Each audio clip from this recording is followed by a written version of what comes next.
ছোটবেলা থেকেই আমরা একটা কথা শুনে এসেছি, একটি গাছ একটি প্রাণ। কথাটা ধ্রুব সত্য। গাছের যে প্রাণ আছে সেটা তো জগদীশবাবু আমাদের চোখে আঙুল দিয়ে দেখিয়ে গিয়েছেন। আর একটি গাছের জন্য আরো কত প্রাণ যে বাঁচে তার তো হিসেব রাখাই মুশকিল।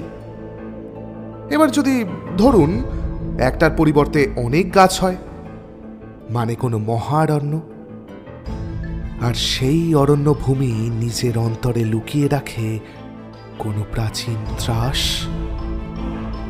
যার অস্তিত্ব মানুষের প্রাণের গহীনে বুনে দেয় আদিম আতঙ্কের বীজ।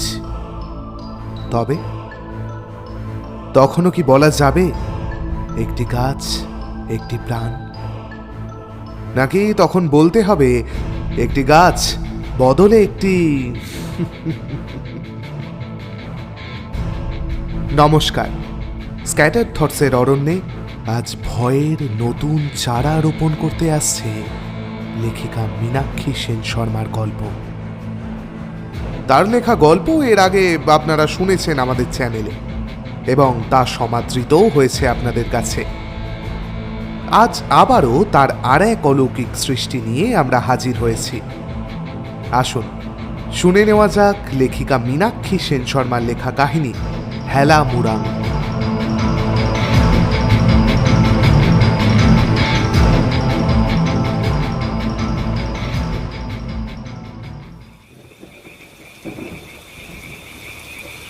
ভয় জিনিসটা ঠিক কাকে বলে তোরা আজকালকার ছেলেমেয়েরা কল্পনাও করে উঠতে পারবি না। সব কিছুরই একটা পারফেক্ট পরিবেশ দরকার, সে প্রেম হোক বা ভয়, নইলে ঠিক জমে না, বুঝলি কি না? বাইরে এক নাগারে ঘ্যান ঘ্যানে বৃষ্টি হয়েই চলেছে। অলিক দাদার 2 কামরার পুরনো ফ্ল্যাটের একমাত্র সিঙ্গেল খাটে গাদাগাদি করেই সামাই, শ্রেয়ী, আবেশ আর আমি বসে আছি। মোড়ায় ঘাড়ে গামছা জড়িয়ে বিনু। অফিস থেকে ফিরতে ফিরতে ভিজে চুপপুস হয়ে গেছে, তাই বিছানায় ঠাঁই মেলেনি। আজ অলিক দাদার 80তম জন্মদিন। দাদার পছন্দের মাখা সন্দেশ আর সিঙ্গারার ঠোঁয়া শোভা পাচ্ছে হ্যারিকেনের পাশে। আজকের বৃষ্টিটা দেখেছিস? অলিক দাদা চায়ে চুমুক দিয়ে বলে চললেন, ছোটবেলার অভ্যেস, আমরা গল্পের আশায় স্পিকটি নট। কথায় বলে যত গড় যাবে তত বর্ষাবে না, বাজ পড়া কমে এলেই দেখবি অঝোরে বৃষ্টি নামে। কিন্তু আজকে আড়াআড়ি শিক বসানো পুরনো প্যাটার্নের জানালা দিয়ে হু করে জলে ছাঁট ঢুকছে। আমি আর এই পিঠ দিয়ে আগলে বিছানাটাকে ভেজা থেকে বাঁচাচ্ছি। ছিটকিনিটা ভাঙা। আবেশ ভরসা দিয়েছে কাল ঠিক মিস্ত্রি আসবে।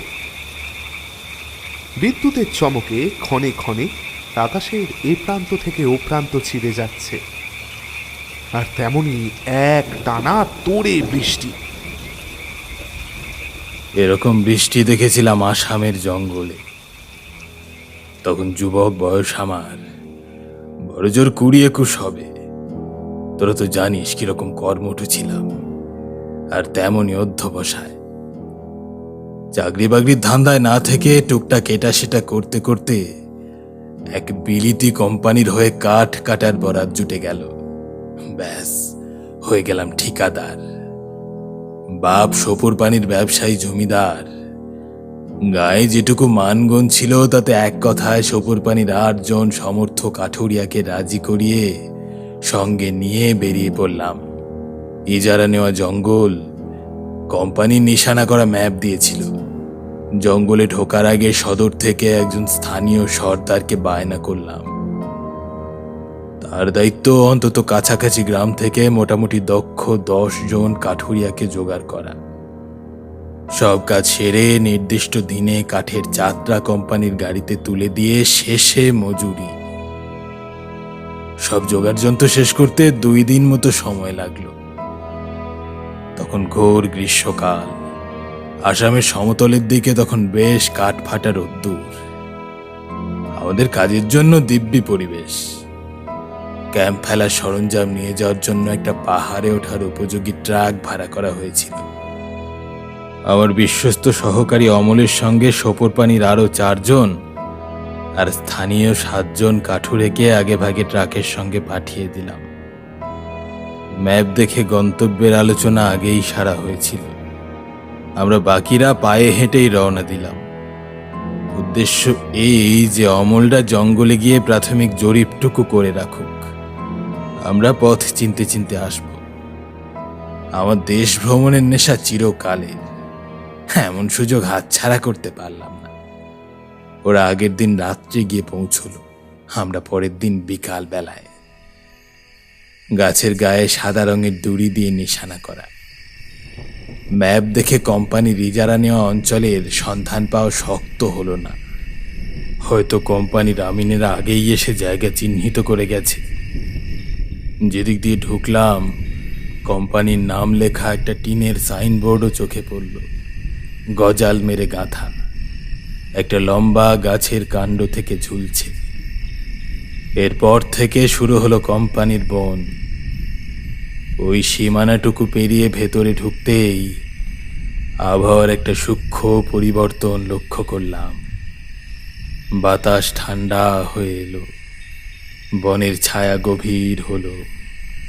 গাছপালার পাতার ফাঁক থেকে চুইয়ে পড়া দিন শেষের আলো যেন মরে এলো হঠাৎ করে। শিরশিরে জলো হাওয়া কাঁপিয়ে দিয়ে যাচ্ছে আমাদের, যেন কাছাকাছি কোথাও বৃষ্টি হচ্ছে। খুব বেশি দূর যাওয়ার আগেই জঙ্গল কাঁপিয়ে বাজ পড়ল কোথাও। সেই সঙ্গে তুমুল ঝোড়ো হাওয়া। অল্পক্ষণের মধ্যেই তীরের ফলার মতো বৃষ্টি পাতার চাঁদোয়া ভেদ করে আমাদের সর্বাঙ্গ বিধিয়ে দিতে লাগলো।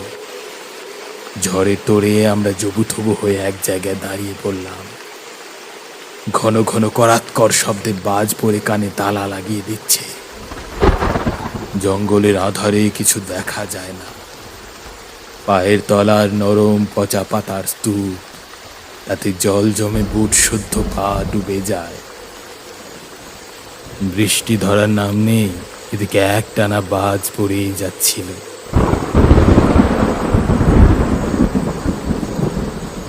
বজ্রপাতের সময় ভেজা লম্বা গাছের তলায় থাকতে নেই জানি, মনে মনে প্রমাদ গুনছি। এদিকে অন্য উপায়ও নেই। অসময়ের বৃষ্টি। সব ঠিকঠাক থাকলে এদেশে বর্ষা ঢোকার আগেই আমাদের কাজ হেসে খেলে শেষ হয়ে যাওয়ার কথা। আমার পাশেই নিমু সর্দার দাঁড়িয়ে, পেটানো শক্ত চেহারা। মুখে এই দুদিনে কোনো অভিব্যক্তির ভাঁজ পড়তে দেখিনি। এখন আমার কনুয়ে টোকা মেরে বলল, গতিক ভালো দেখি না সাহেব, এই বর্ষণের মাথা মুন্ডু নাই। আন্দাজ ঘন্টাখানেক পরে বৃষ্টি কমে ইলশে গুঁড়ি হয়ে এলো।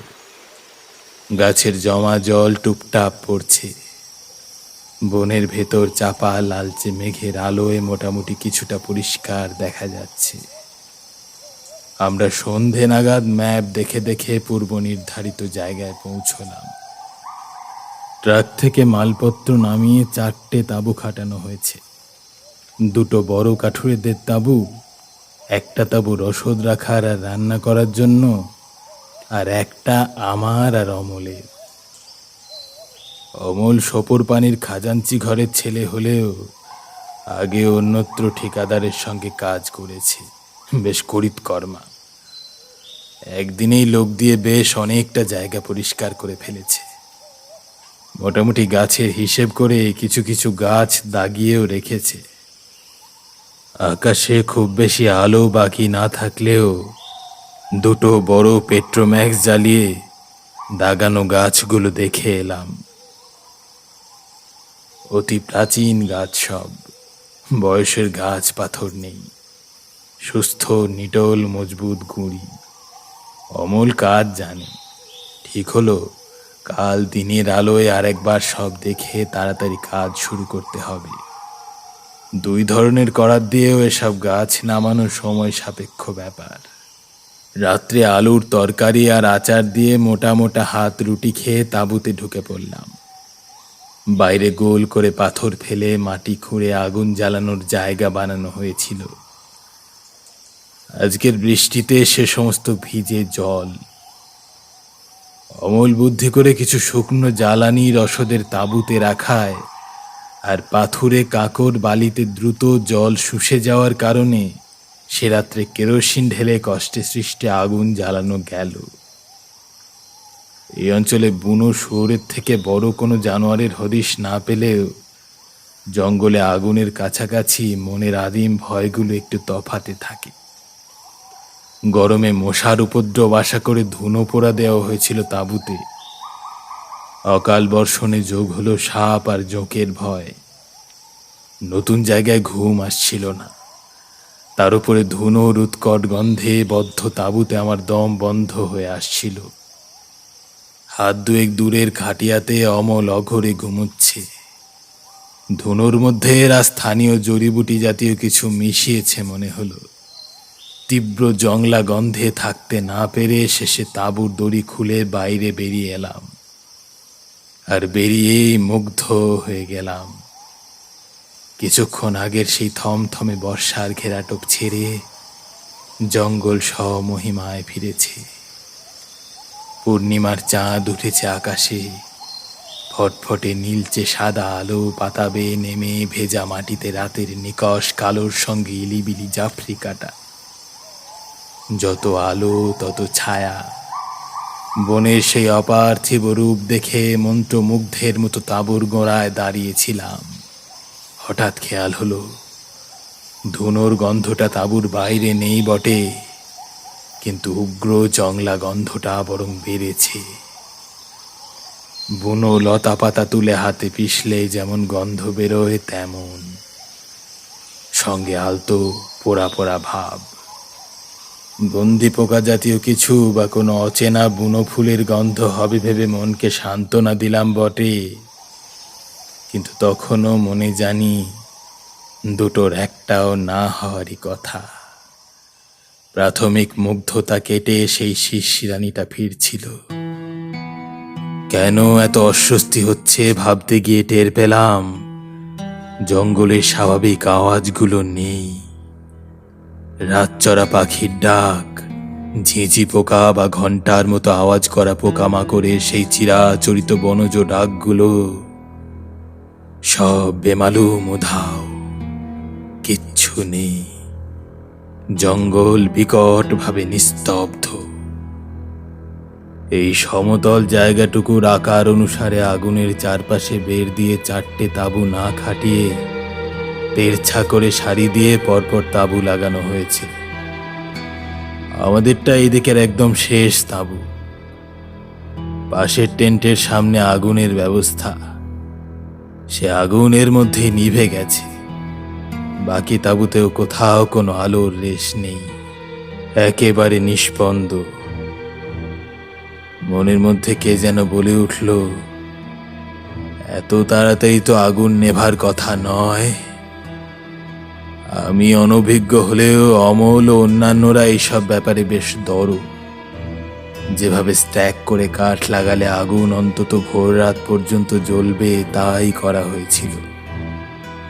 অথচ এখন অঙ্গারটুকু অবশিষ্ট নেই।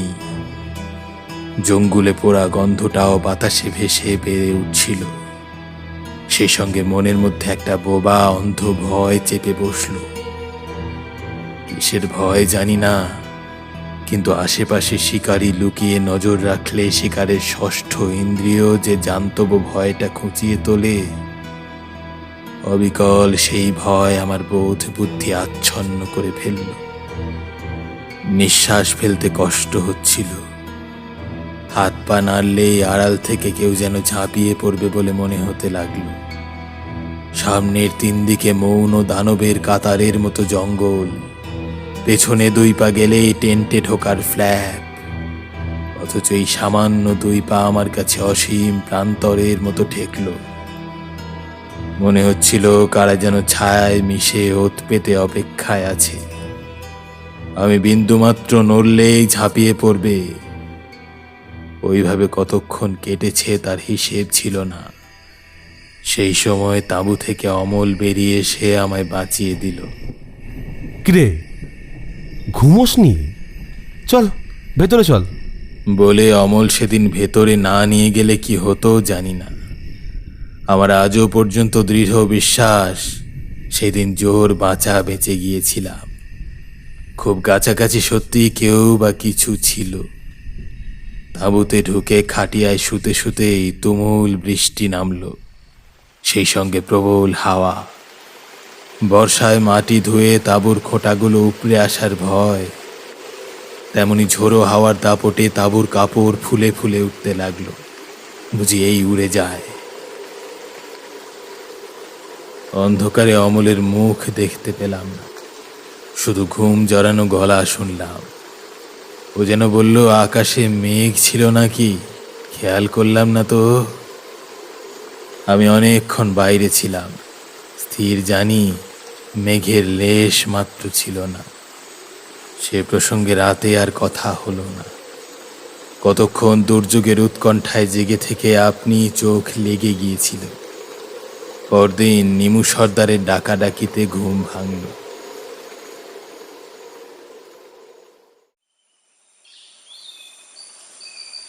ট্রেন থেকে বেরিয়ে দেখি 6-7 জন কুলি কাঠুরে ভয় পাওয়া মুখে দাঁড়িয়ে আছে। কি হয়েছে জিজ্ঞেস করা মাত্রই সবাই একসাথে হাইমাই করে কি যেন বলে গেল। কিছুই বুঝে উঠতে পারলাম না। নিমু সর্দার তাদের হাত তুলে থামিয়ে থমথমে গলায় বলল, একবার নিজের চোখই দেখে যান সাহেব। আগের দিন চেরাইয়ের জন্য দাগিয়ে রাখা গাছগুলো একটু ফাঁকা ফাঁকা জায়গায়। দড়ি বেঁধে ফেলার সময় অন্য গাছের ডালপালায় যাতে আটকে না যায়, তাই এই নিয়ম।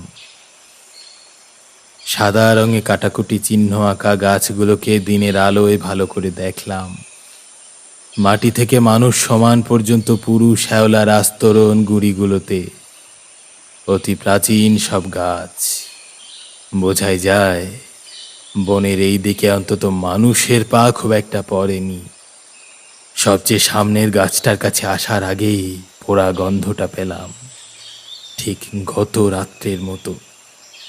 নিমু সর্দারের ইশারায় গাছের গায়ে হাত রাখতেই অবাক হয়ে গেলাম।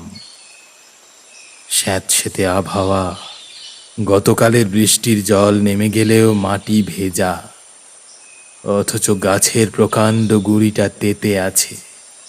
আমার হাতে বেশ ছ্যাঁকা লাগলো। চমকে হাত সরিয়ে নিয়েও পরখ করতে আর একবার হাত রাখলাম। না, গাছের কাণ্ডটা অস্বাভাবিক রকমের গরম। ওপর দিকে নজর চালিয়ে খটকাটা আরো বাড়ল। শ্যাওলার ওপরের অংশের বাকল একদম বিবর্ণ কালো, যেন গাছটা বাজ পড়ে পুড়ে গেছে। সেটা বলতেই নিমু সর্দার মাথা নেড়ে বাংলা অহমিয়া মিশিয়ে বলল, না সাহেব, কাল নিশার বরিশে একখানাও বজ্র পড়ে নাই। মই বেবাক নিশা সার পাইয়াছিল। আজ রাতিপুবা থেকে পোড়া রৌদ্র উঠিছে। বজ্রপাত হওয়ার কথাই নয়, হইলে আমি শুনিব নাকি? আর এইবার দেখেন। দলের সঙ্গে একে একে চিহ্নিত করা বাকি 4টে গাছ দেখা হলো। সবকটাই আশ্চর্যজনকভাবে পুড়ে গেছে। হাত দিলে এখনো পোড়ার তাপ লাগছে, অথচ গাছগুলোকে দূর থেকে দেখে বোঝার উপায় নেই। দেখুন সাহেব। চাপা গলায় বলে সর্দার গাছের কাণ্ডে কয়েকবার টোকা দিল। স্পষ্ট ফাঁপা ধপধপ শব্দ, যেন ভেতরে হাওয়া ছাড়া কিছুই নেই। পাশের একজনের থেকে একটা ধারালো বড় কাটারি নিয়ে নিউ সর্দার গাছের গুঁড়িতে মারল এক কোপ। বাকলটা কিছুটা মুড়ে ভেতরে ঢুকে গেল। হা হয়ে থাকা কাণ্ডটা ভেতর থেকে একদম ফাঁপা। পরপর সব কটা দাগিয়ে দেওয়া গাছই আগা আগোড়া ফাঁপা বেরোলো। কি হলো কিছুই বুঝে উঠতে পারছিলাম না। বেশ চিন্তায় পড়ে গেলাম। এসব কি সর্দার, গাছে পোকা লেগেছে নাকি? একটু কড়া গলাতেই বললাম, তোমরা দাগানোর আগে দেখোনি? এ জাতের গাছে এরকম পোকা ধরে না সাহেব, আর ধরলেও গাছের আগাগোড়া খেয়ে ফোঁপড়া করে দিতে পারে না। তাছাড়া আমরা গাছ যাচাই করে দেখেছি সাহেব, সব গাছ মরেছে এই কয়েক ঘন্টায়, আগে না। গাছ মরেছে? কথাগুলো শুনেই কেমন গা শিরশির করে উঠল। মরে গেছে গাছগুলো, অথচ বাইরে থেকে খুঁটিয়ে না দেখলে আশেপাশের গাছের থেকে এতটুকু তফাৎ নেই। যেন ভিড়ে মিশে কয়েকটা সদ্য মৃত লাশ দাঁড়িয়ে আছে।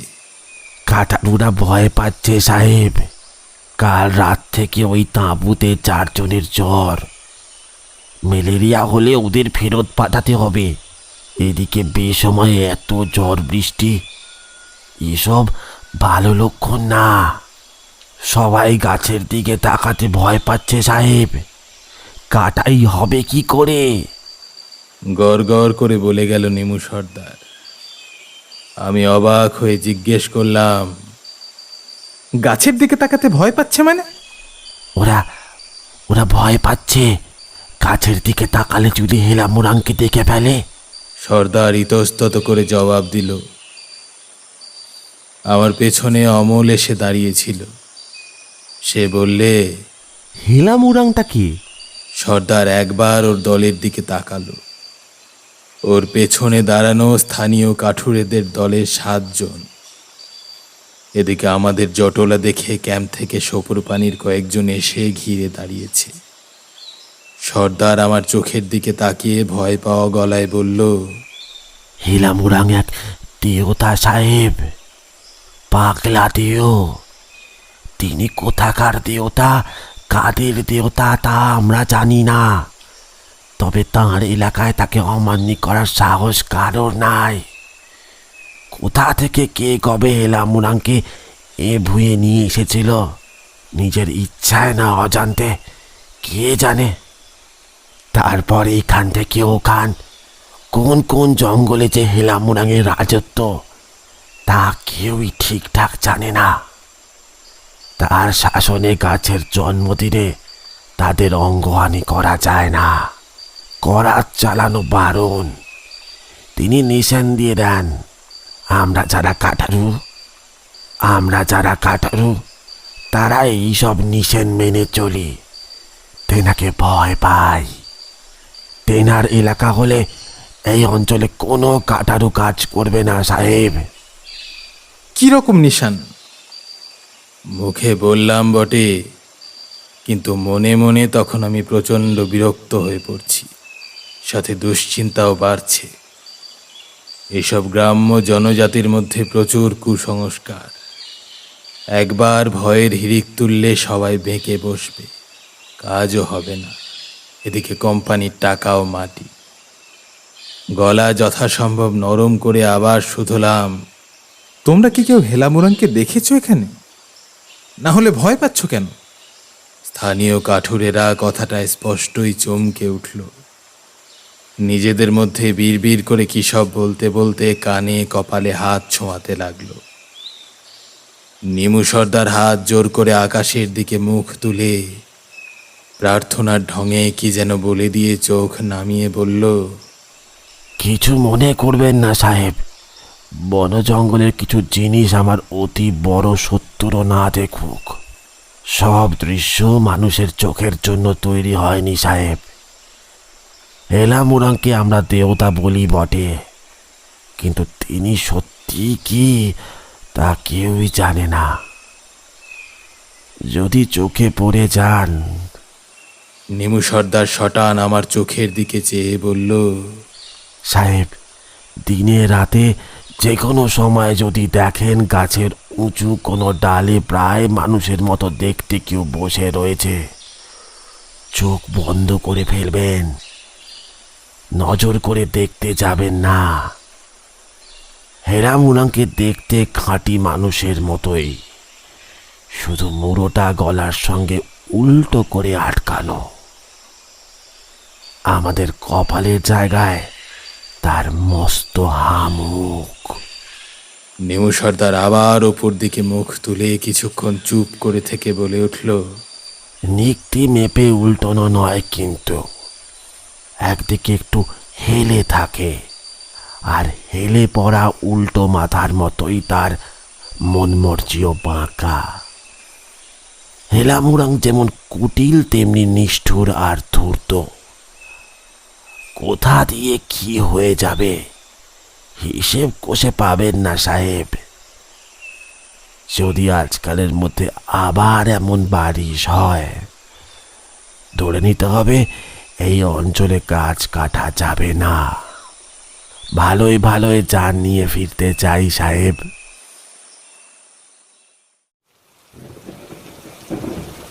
এতদূর বলে অলিক দাদা থামলেন।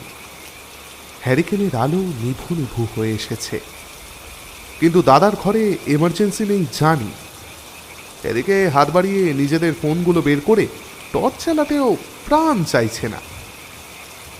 জানেন তো, সমস্ত পরিবেশের একটা নিজস্ব মহিমা থাকে।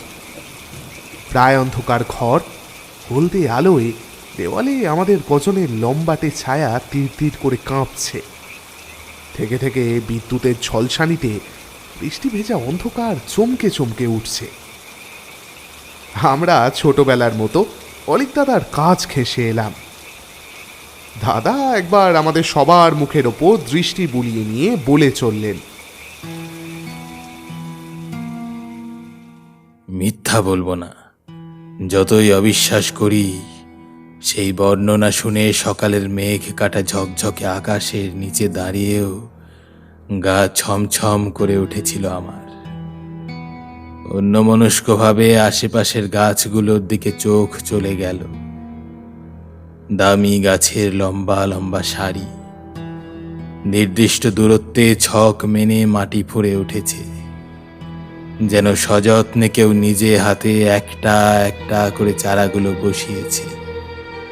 আমি আনমনা হয়ে গেলেও অমল শান্ত গলায় বলল, মাথা ঠান্ডা করো সর্দার, ফিরে যাবে বললেই তো আর যাওয়া যায় না। এখনো কাজে হাতই পড়ল না, এদিকে আগাম বায়নার টাকা নিয়েছ। নিমু সর্দারের কথার একটা দাম নেই। আর তেমন কিছুই তো হয়নি, মাত্র একদিনের বৃষ্টিতেই তোমরা ভয় পেয়ে গেলে। আমার মাথায় একটা প্রশ্ন ঘুরছিল। নিমুকে জিজ্ঞেস করলাম, গাছের জন্মদিন কি করে বোঝা যায় সর্দার? সবাই বুঝতে পারে না সাহেব। আমরা তাই নতুন জায়গায় কাটাই করতে গেলে দলে একজন গাছারুকে নিয়ে যাই। তারা গাছের সঙ্গে কথা বলতে পারে।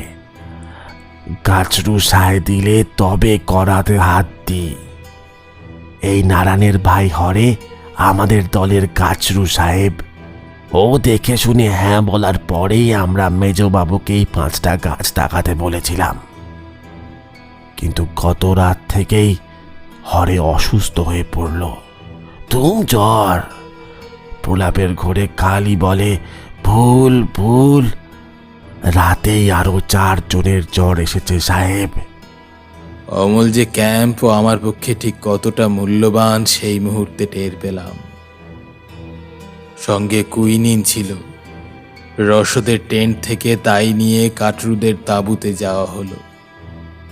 হরেকে নিয়ে স্থানীয় 3 জন আর আমার সঙ্গে সোপরপানি থেকে আসা 2 জন কাঠুরে গতকাল রাত থেকে জ্বরে পড়েছে। তাদের দেখভালের সুবিধের জন্য এক টেন্টে নিয়ে আসা হলো। যারা জ্বরে অচেতন হয়নি তাদের কথা শুনে মনে হলো আগের রাতে মোটামুটি ঠিক একই সময়ে সবার জ্বর এসেছে। মাঝরাতের দিকে বৃষ্টি শুরু হওয়ার প্রায় সঙ্গে সঙ্গেই ঠান্ডায় কাঁপুনি দিয়ে জ্বর আসে। একটা পোড়া বুনো গন্ধে অবশ্য অনেকেই জেগে গিয়েছিল, কিন্তু অদ্ভুত ব্যাপার হলো এই 5 জনের প্রত্যেকেই ওই গাছ দাগানোর কাজে হাত লাগিয়েছিল আগের দিন। সকাল থেকে গাছ কাটা শুরু হলে এই জনেরই আজ মূল ভূমিকা থাকত। পরপর এতগুলো ঘটনা ব্যাখ্যা করা কঠিন। সকালে শুকনো খাবার দিয়ে কোনো রকমে জল খাবার সেরে এক পাহাড় চিন্তা মাথায় নিয়ে টেন্টে ফিরলাম। ঢুকতেই অমল শান্তভাবে বলল, এটাকে প্রশ্রয় দেওয়া উচিত হবে না। যেভাবেই হোক আজকে কাজ শুরু করতেই হবে, না হলে কালকে সকালে উঠে দেখবি সব না বলেই নিজেদের গ্রামে ফিরে গেছে। প্রচণ্ড কুসংস্কারাচ্ছন্ন এরা। জোর করে কাজ করাতে গেলে হিতে বিপরীত হয়ে যেতে পারে।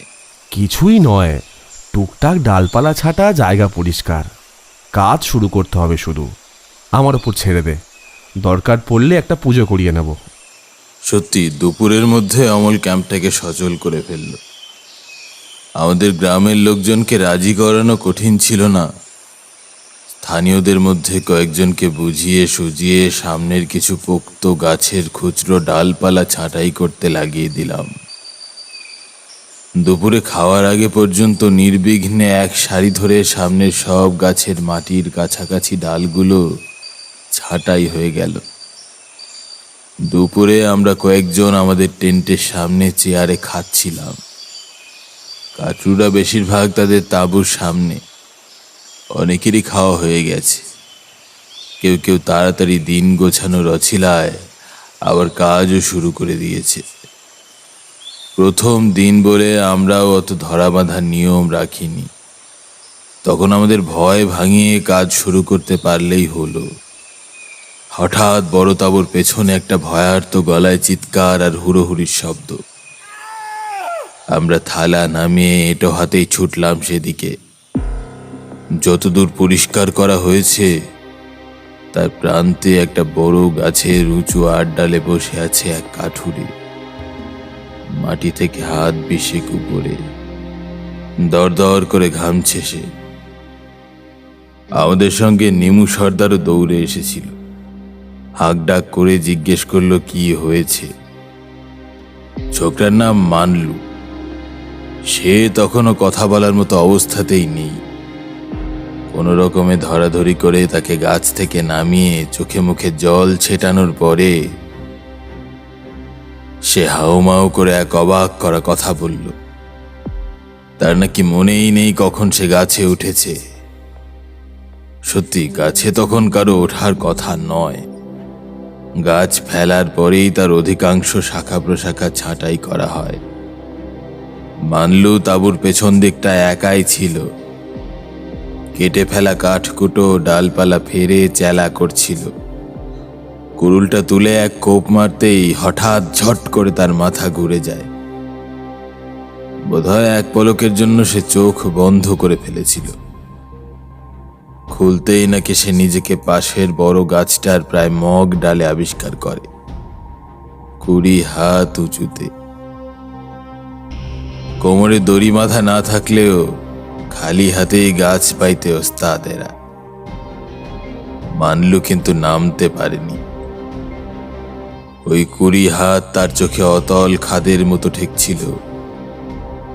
এক দৃষ্টে মাটির দিকে তাকিয়ে থাকতে থাকতে মানলু চোখের কোনা দিয়ে দেখেছে ওই ডালেই আরো কে যেন বসে আছে, কিন্তু আতঙ্কে সে ঘুরে দেখতেও পারেনি। ক্যাম্পের আর কোনো কাটরু তখন ওই দিকের জঙ্গলের ধারে কাছেও ছিল না। মানলু জানতো এই পাণ্ডব বর্জিত জঙ্গলে আর মানুষ কোথা থেকে আসবে। এক যদি না যে বসে আছে সে মানুষই না হয়, তবে বড় বাঁদর বা হনুমান যে নয় সেটা আন্দাজে বোঝা যাচ্ছিল। যে বসেছিল সে মানুষের আদলে হলেও মানুষের তুলনায় বড্ড লম্বা।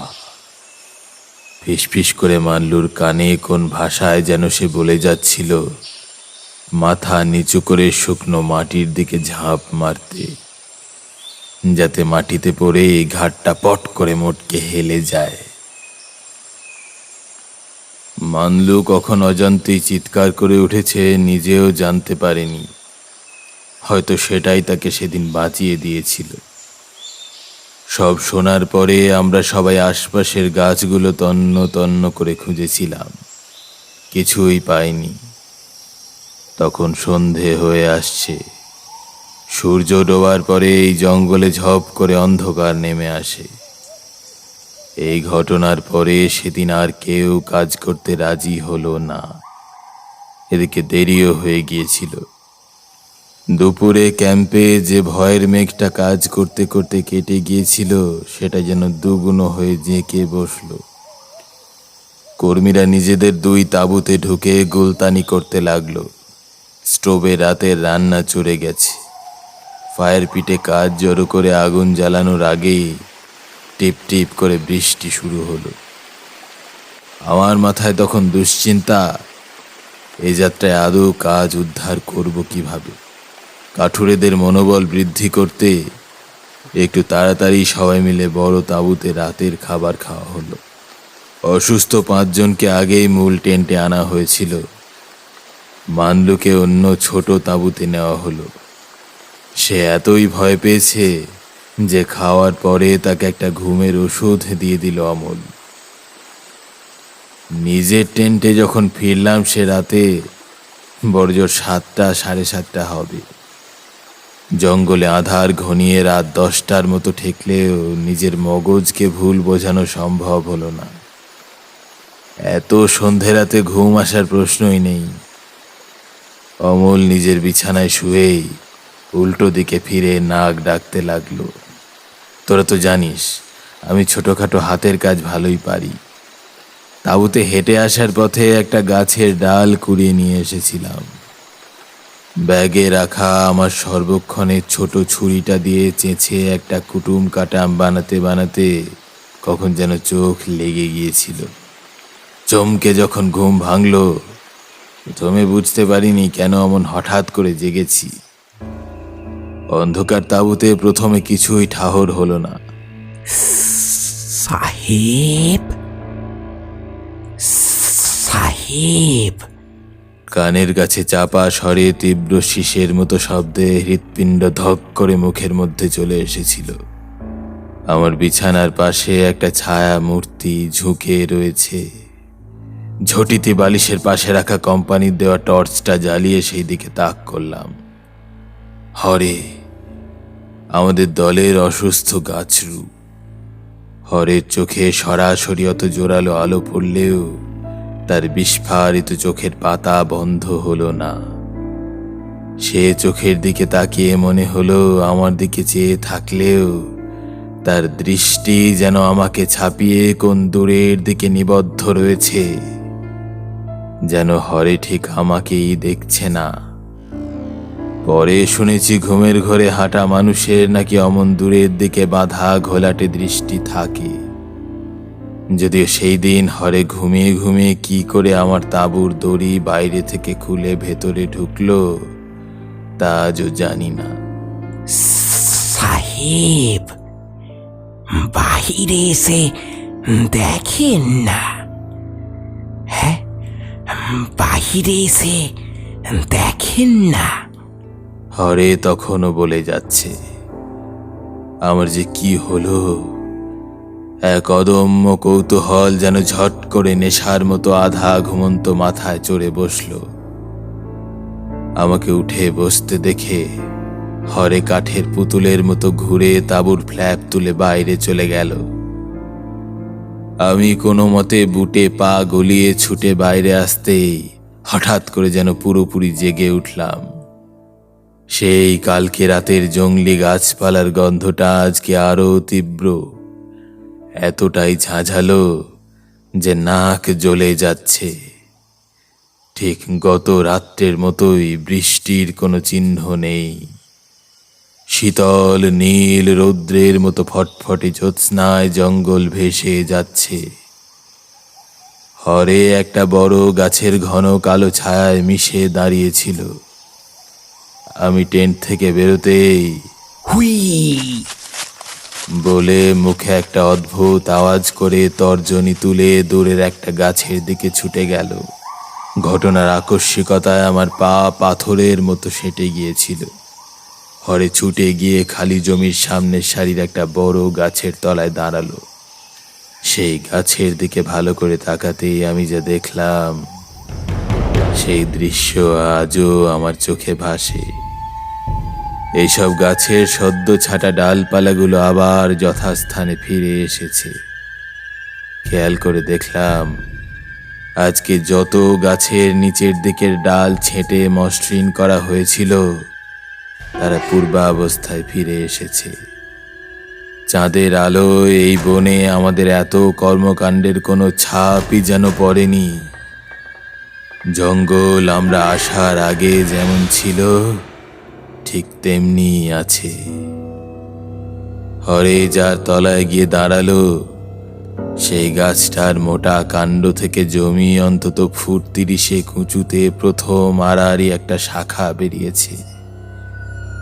সেই মজবুত ডালে সার দিয়ে পরপর দাঁড়িয়ে আছে কারা যেন। গাছের পাতার ছায়া ঘেরা অন্ধকারে স্থির দাঁড়িয়ে 4টে মানুষ, মাথা সামনের দিকে ঝোঁকানো। গাছের গোড়ায় পৌঁছে হরে তরতরিয়ে গাছ বেয়ে ওই ডালে উঠে শটান হয়ে দাঁড়ালো নিজের জায়গায়। তারপর কিছু বোঝার আগেই 5টা মানুষ ঘাড় গুঁজে মাথা ঝুলিয়ে ধপ করে উঁচু থেকে পড়ে গেল। আমি বোধহয় চিৎকার করার সময়টুকু পাইনি। ঘাড় ভাঙার মটমট করে বিকট শব্দ ছাড়া ওই জমিতে আছড়ে পড়া 5টা দেহ থেকে একটা আওয়াজও বের হয়নি। শরীরগুলো পড়ে স্থির হয়ে গিয়েছিল। আমি সম্বিত ফিরে পেয়ে ঊর্ধ্বশ্বাসে তাঁবুতে ঢুকে অমলকে 2 হাত দিয়ে ঝাঁকাতে লাগলাম। কি যে বলেছিলাম আমার নিজেরও জ্ঞান নেই তখন। আমার ওই অসংলগ্ন অবস্থা দেখে কোনো মতে আমাকে শান্ত করে অমল তো বাইরে বেরোলো। আমিও পেছন পেছন গেলাম, কিন্তু কোথায় কি? চাঁদের আলোর বন্যায় জঙ্গল ধুয়ে যাচ্ছে। কালো সাদার জাফরি কাটা গোটা চত্বরটায় আমরা 2 জন ছাড়া জনমনীষী নেই। কোথায় 5-5টা ঘাড় ভাঙা মৃতদেহ? কোথাও কিচ্ছু নেই। বাকি তাঁবুগুলো থেকে একটা শান্ত নিদ্রামগ্ন ওম ছড়াচ্ছে। আমি পায়ে পায়ে বড় গাছটার কাছে এসে দাঁড়ালাম। সেই ডালটাই বা কোথায়? আশেপাশের সব গাছের জুড়ে যাওয়া ডালপালাগুলো নেই তো আর। জঙ্গল ন্যাড়ামুড়ো, পরিষ্কার, আলোয় ভেসে যাচ্ছে চরাচর। ঘোর লেগে যাচ্ছে, যেন এই মুহূর্তে এই জঙ্গল আমাদের বাস্তব চেনা পৃথিবীর অংশ হতেই পারে না। আরে তোর চোখের ভুল হয়েছে। ভরা জ্যোৎস্নায় বনে বাদারে অমন হয়। অমল আমাকে আশ্বস্ত করলো বটে, কিন্তু আমার দিকে ওর সেই চিন্তা নিয়ে তাকানোর ধরন আমাকে কেমন যেন খেপিয়ে তুলল। ও কি আমাকে পাগল ভাবছে নাকি? আরে আমি ভুল দেখিনি। আমি গলায় জোর করে একটু কর্তৃত্ব এনে বললাম, এক্ষুনি বড় টেন্টে চল। অসুস্থ 5 জন তাদের বিছানায় আছে কিনা আমি এই মুহূর্তে দেখতে চাই। আরে শান্ত হ। কাঠুরেরা এমনিতেই ভয় পেয়ে আছে, আর তুই এই রাত দুপুরে ওদের তাঁবুতে ঢুকে হইচই করলে। না। হিমশীতল চাহনিতে মাত্র একটি কথায় তাকে চুপ করিয়ে দিলাম। অমলের চোখ মুখ সতর্ক হলো। বন্ধু হলেও বংশ পরম্পরায় আমার অধস্তন সে। নিজেকে সংযত করে আমার পেছন পেছন কাটরুদের বড় তাঁবুর দিকে পা বাড়ালো অমল। ততক্ষণে বড় বড় পা ফেলে বড় টেন্টের কাছে চলে এসেছি আমি। অমলকে দাবড়ে নিজের মালিকানি ফলিয়ে কিছুক্ষণ আগের সেই ভয়টা হঠাৎ কেমন যেন নেই হয়ে গিয়েছিল। নিমু, নিমু, এই নিমু, সর্দার, এ সর্দার। এই টেন্টে নিমু থাকার কথা। জোরে বার কয়েক তার নাম ধরে ডাকাডাকি করতেই তাঁবুর দড়ি খুলে সর্দার বেরিয়ে এলো। হাতে ছোট তেলের কুপি, চোখে ঘুম মাখা ভয়। তাকে ঠেলে সরিয়ে ভেতরে ঢুকে পড়লাম। এক ঢালা বিছানায় সার বেঁধে সব শুয়ে, গোলমালের আওয়াজে অনেকে উঠে বসেছে। এই ঢালা বিছানার শেষে টেন্টের শেষ প্রান্তে আলাদা ব্যবস্থা করে জোড়ো 5 রোগী শুয়েছিল। আমি দ্রুত পায়ে ওই দিকে যেতে যেতে শুনলাম পেছনে অমল নিমু সর্দারকে বোঝাচ্ছে রাত্রে আবার জ্বর এসেছে কি না তাই দেখতেই কেমন আমরা এসেছি। কেউ ওঠেনি সাহেব। জিজ্ঞেস করতে নেমু মাথা চুলকে বলল, কেউ তাঁবুর বাইরে গেলে তো জানতে পারতাম। আমি দরজার সামনেই শুই। সত্যি এতগুলো মানুষের পাশ দিয়ে চুপিসারে 5টা লোক উঠে বাইরে গেলে কেউ না কেউ দেখতে পাওয়া উচিত। আমি লোকগুলোকে দেখছিলাম, নিঃসারে ঘুমোচ্ছে, একটু যেন বেশি নিঃসারে। অসুস্থ মনে হচ্ছিল না মানুষগুলোকে, কেমন অস্বাভাবিক কাঠ কাঠ। ওদের তোলো সর্দার। উত্তেজনায় বললাম। অমল চোখের ইশারায় বারণ করছে দেখেও হয়তো মনে মনে না জেনেও আন্দাজ করেছিলাম। নেমু সর্দার প্রথমে হরে, তারপর একে একে সব কজন অসুস্থ কাঠরুকে ডেকে গায়ে হাত দিয়ে ঘুম থেকে তোলার চেষ্টা করল। কেউ চোখ খুলল না। অসার অচেতন কাঠুরেদের অনেকক্ষণ জাগানোর চেষ্টা করেও ওঠানো গেল না। আমি হরের গায়ে হাত ঠেকিয়ে সেদিন দ্বিতীয়বার ছ্যাঁকা খেলাম হাতে। জ্বর এসেছে নাকি? পরপর 5 জনেরই গা যেন পুড়ে যাচ্ছে। সাধারণ ম্যালেরিয়ার জ্বর তো ছাড়, কোনো অসুখেই শরীর এমন আগুনের মতো গনগনে হলে মানুষ বেঁচে থাকে নাকি? অমল আমাকে ঠেলতে ঠেলতে বাইরে নিয়ে এলো।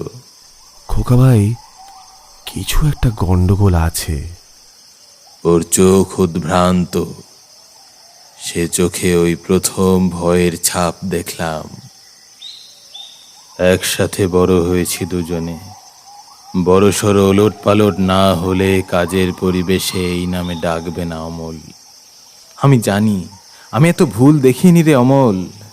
দুজনে হাঁটতে হাঁটতে নিজেদের তাঁবুর দিকে চলে এসেছি।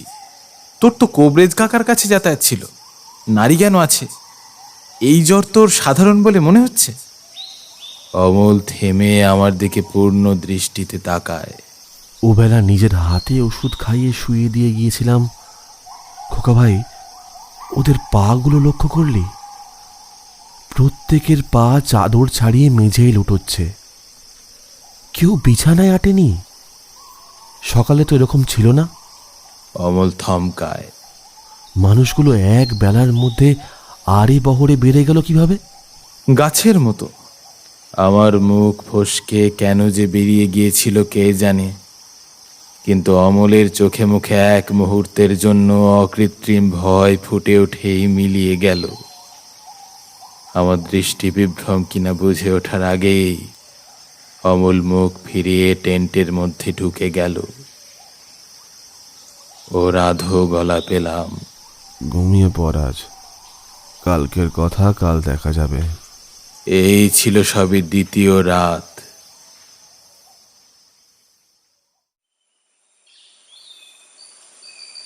পরদিন সকালে অমলই ঘুম ভাঙালো আমার। চোখ কচলে উঠে দেখি তখনও বেজায় ভোর। তাঁবুর খোলা ফ্ল্যাপটা সযত্নে 2 পাশে দড়ি দিয়ে মুড়ে রাখা। সবে সূর্য উঠি উঠি করছে। পাথর কাটা যায় এমন শিরশিরে তীক্ষ্ণ তাজা বাতাস। অমলের মুখে রীতিমতো হাসি দেখে ভালো করে উঠে বসলাম। কি ব্যাপার? আমার মনে তখন শুধুই উৎকণ্ঠা। আবার কিছু হয়েছে নাকি? অমল হাসি মুখে বলে, সবার জ্বর ছেড়ে গেছে। 5 জনেই ভোরে উঠে তৈরি হয়ে সবাইকে ডেকে ডেকে তুলেছে। হরে বলেছে কাজ শুরু করতে। ও নাকি স্বপ্নাদেশ পেয়েছে। স্বপ্নাদেশ? আমি আর কি বলবো বুঝতে পারছিলাম না। কাজ শুরু হবে এটা যদিও ভালো খবর। ওসব ছাড়। হরের কথায় কাঠুরেরা সাহস ফিরে পেয়েছে। এখন সময় নষ্ট করা একদম উচিত হবে না। তবে একটা ব্যাপার আছে। হরে বলেছে ঠিক এই জায়গাটাই কাটাই শুরু না করতে।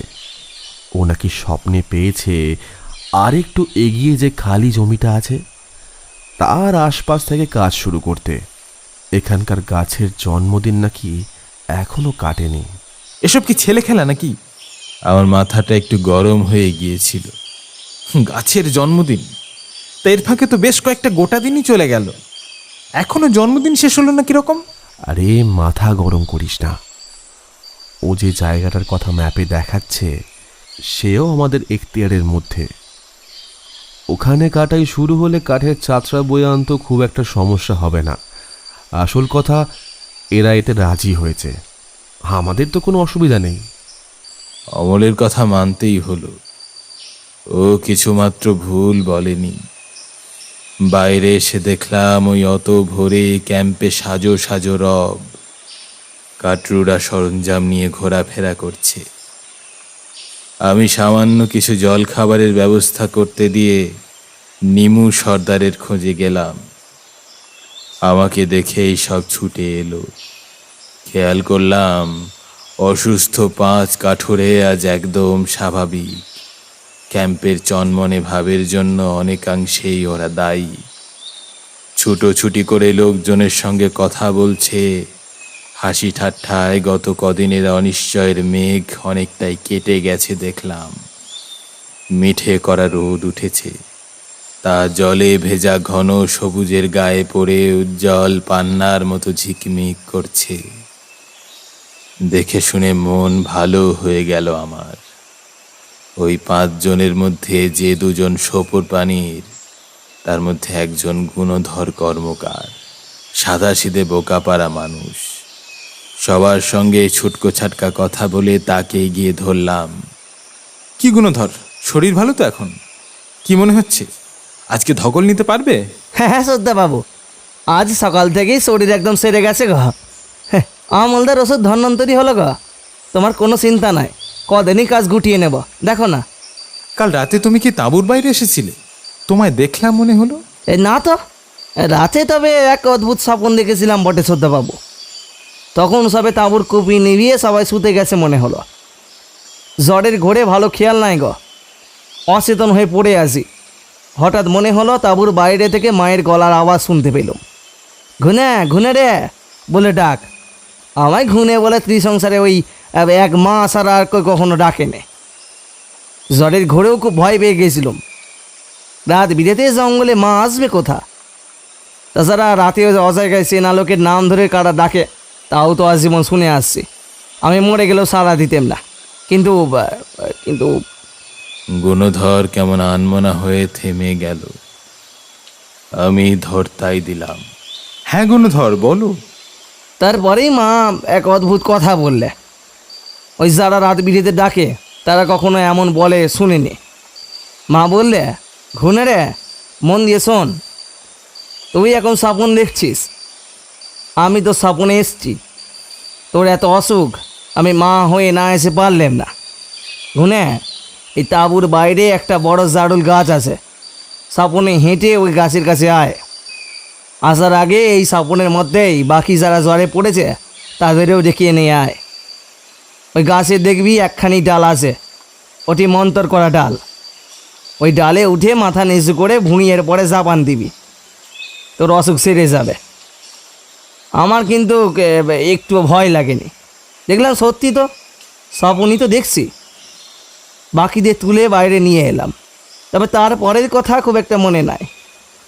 সত্যি মস্ত জারুল গাছটা ছিল, তার একখানি ডাল। ওই আগের দিন তো কোনো জারুল গাছ দেখিনি ওখানে। তখনই বুঝলাম সত্যি স্বপ্ন দেখেছি। ভয়ে চলে গেল, তবে আর কি হয়েছিল স্মরণে নাই। জেগে উঠে দেখি জ্বর সেরে গেছে, একা আমার না, সবারই। গুণধরের কথা শুনে মনে আবার সন্দেহ উকি দিল।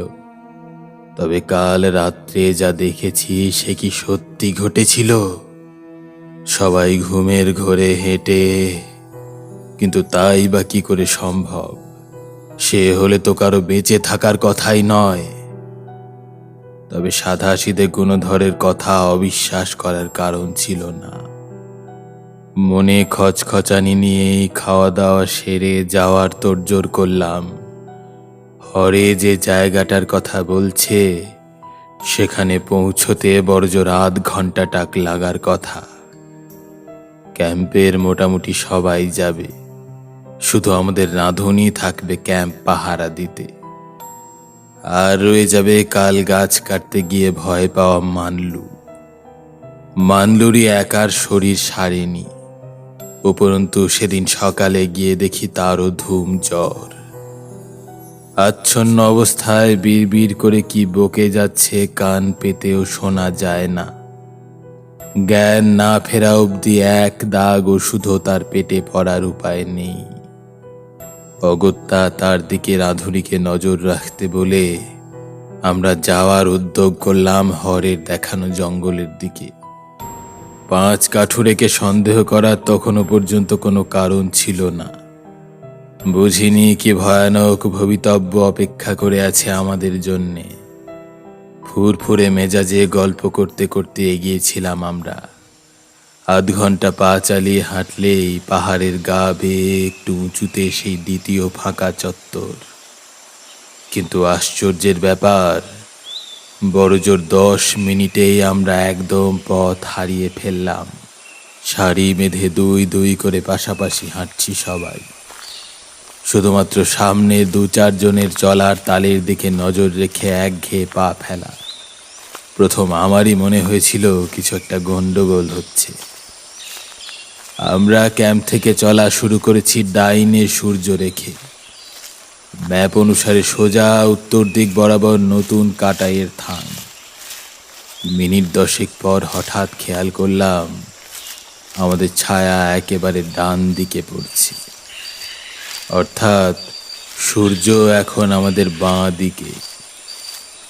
এত তাড়াতাড়ি রোদ হেলার কথা নয়। সেই হিসাবে আমরা উত্তর দিকে না গিয়ে দক্ষিণ মুখে চলেছি। কিন্তু এত বড় দলটা কখন বেঁকে একেবারে উল্টো দিকে ফিরে গেল সে তো টের পেলাম না। যদ্দূর খেয়াল আছে আমরা একেবারে নাক বরাবরই হেঁটেছি। আস্তে আস্তে বেঁকে একেবারে মুখ ঘুরে যাবে আর টেরও পাবো না, এমন হতে পারে নাকি? আমি যাচ্ছিলাম একদম শেষে, মাঝে নিমু, মাথায় অমল আর হরে। নিমুকে ডেকে দলকে থামাতে বললাম। সবাই একটু থতমত খেয়ে থেমে গেল। নিমু সর্দার এসে সব শুনে কেমন ভয় পেয়ে গেল। ঠিকই বলেছেন সাহেব, কিন্তু আমি ধরতে পারলাম না কেন? ঘোরের মধ্যে হাঁটছিলাম নাকি আমি? এত ভুল হবে? কোথায় আছি কিছু বুঝতে পারছো? তার সামনে ম্যাপ মেলে ধরে জানতে চাইলাম আমি। কম্পাসও ছিল হাতে। সে সব খুঁটিয়ে দেখে মাথা নাড়ল। আমরা ওইটুকু সময়ের মধ্যে যদ্দূরে আসতে পারি সেই দূরত্বে ম্যাপ অনুযায়ী ক্যাম্পের চারপাশে জঙ্গলে যেসব চিহ্নগুলো আছে আমরা তার একটাও পেরিয়ে আসিনি। দক্ষিণ দিকে এলে আমাদের সামনে একটা পাহাড়ি ঝোড়া থাকা উচিত, অথচ আমরা কোনো জলের শব্দ শুনতে পাচ্ছি না।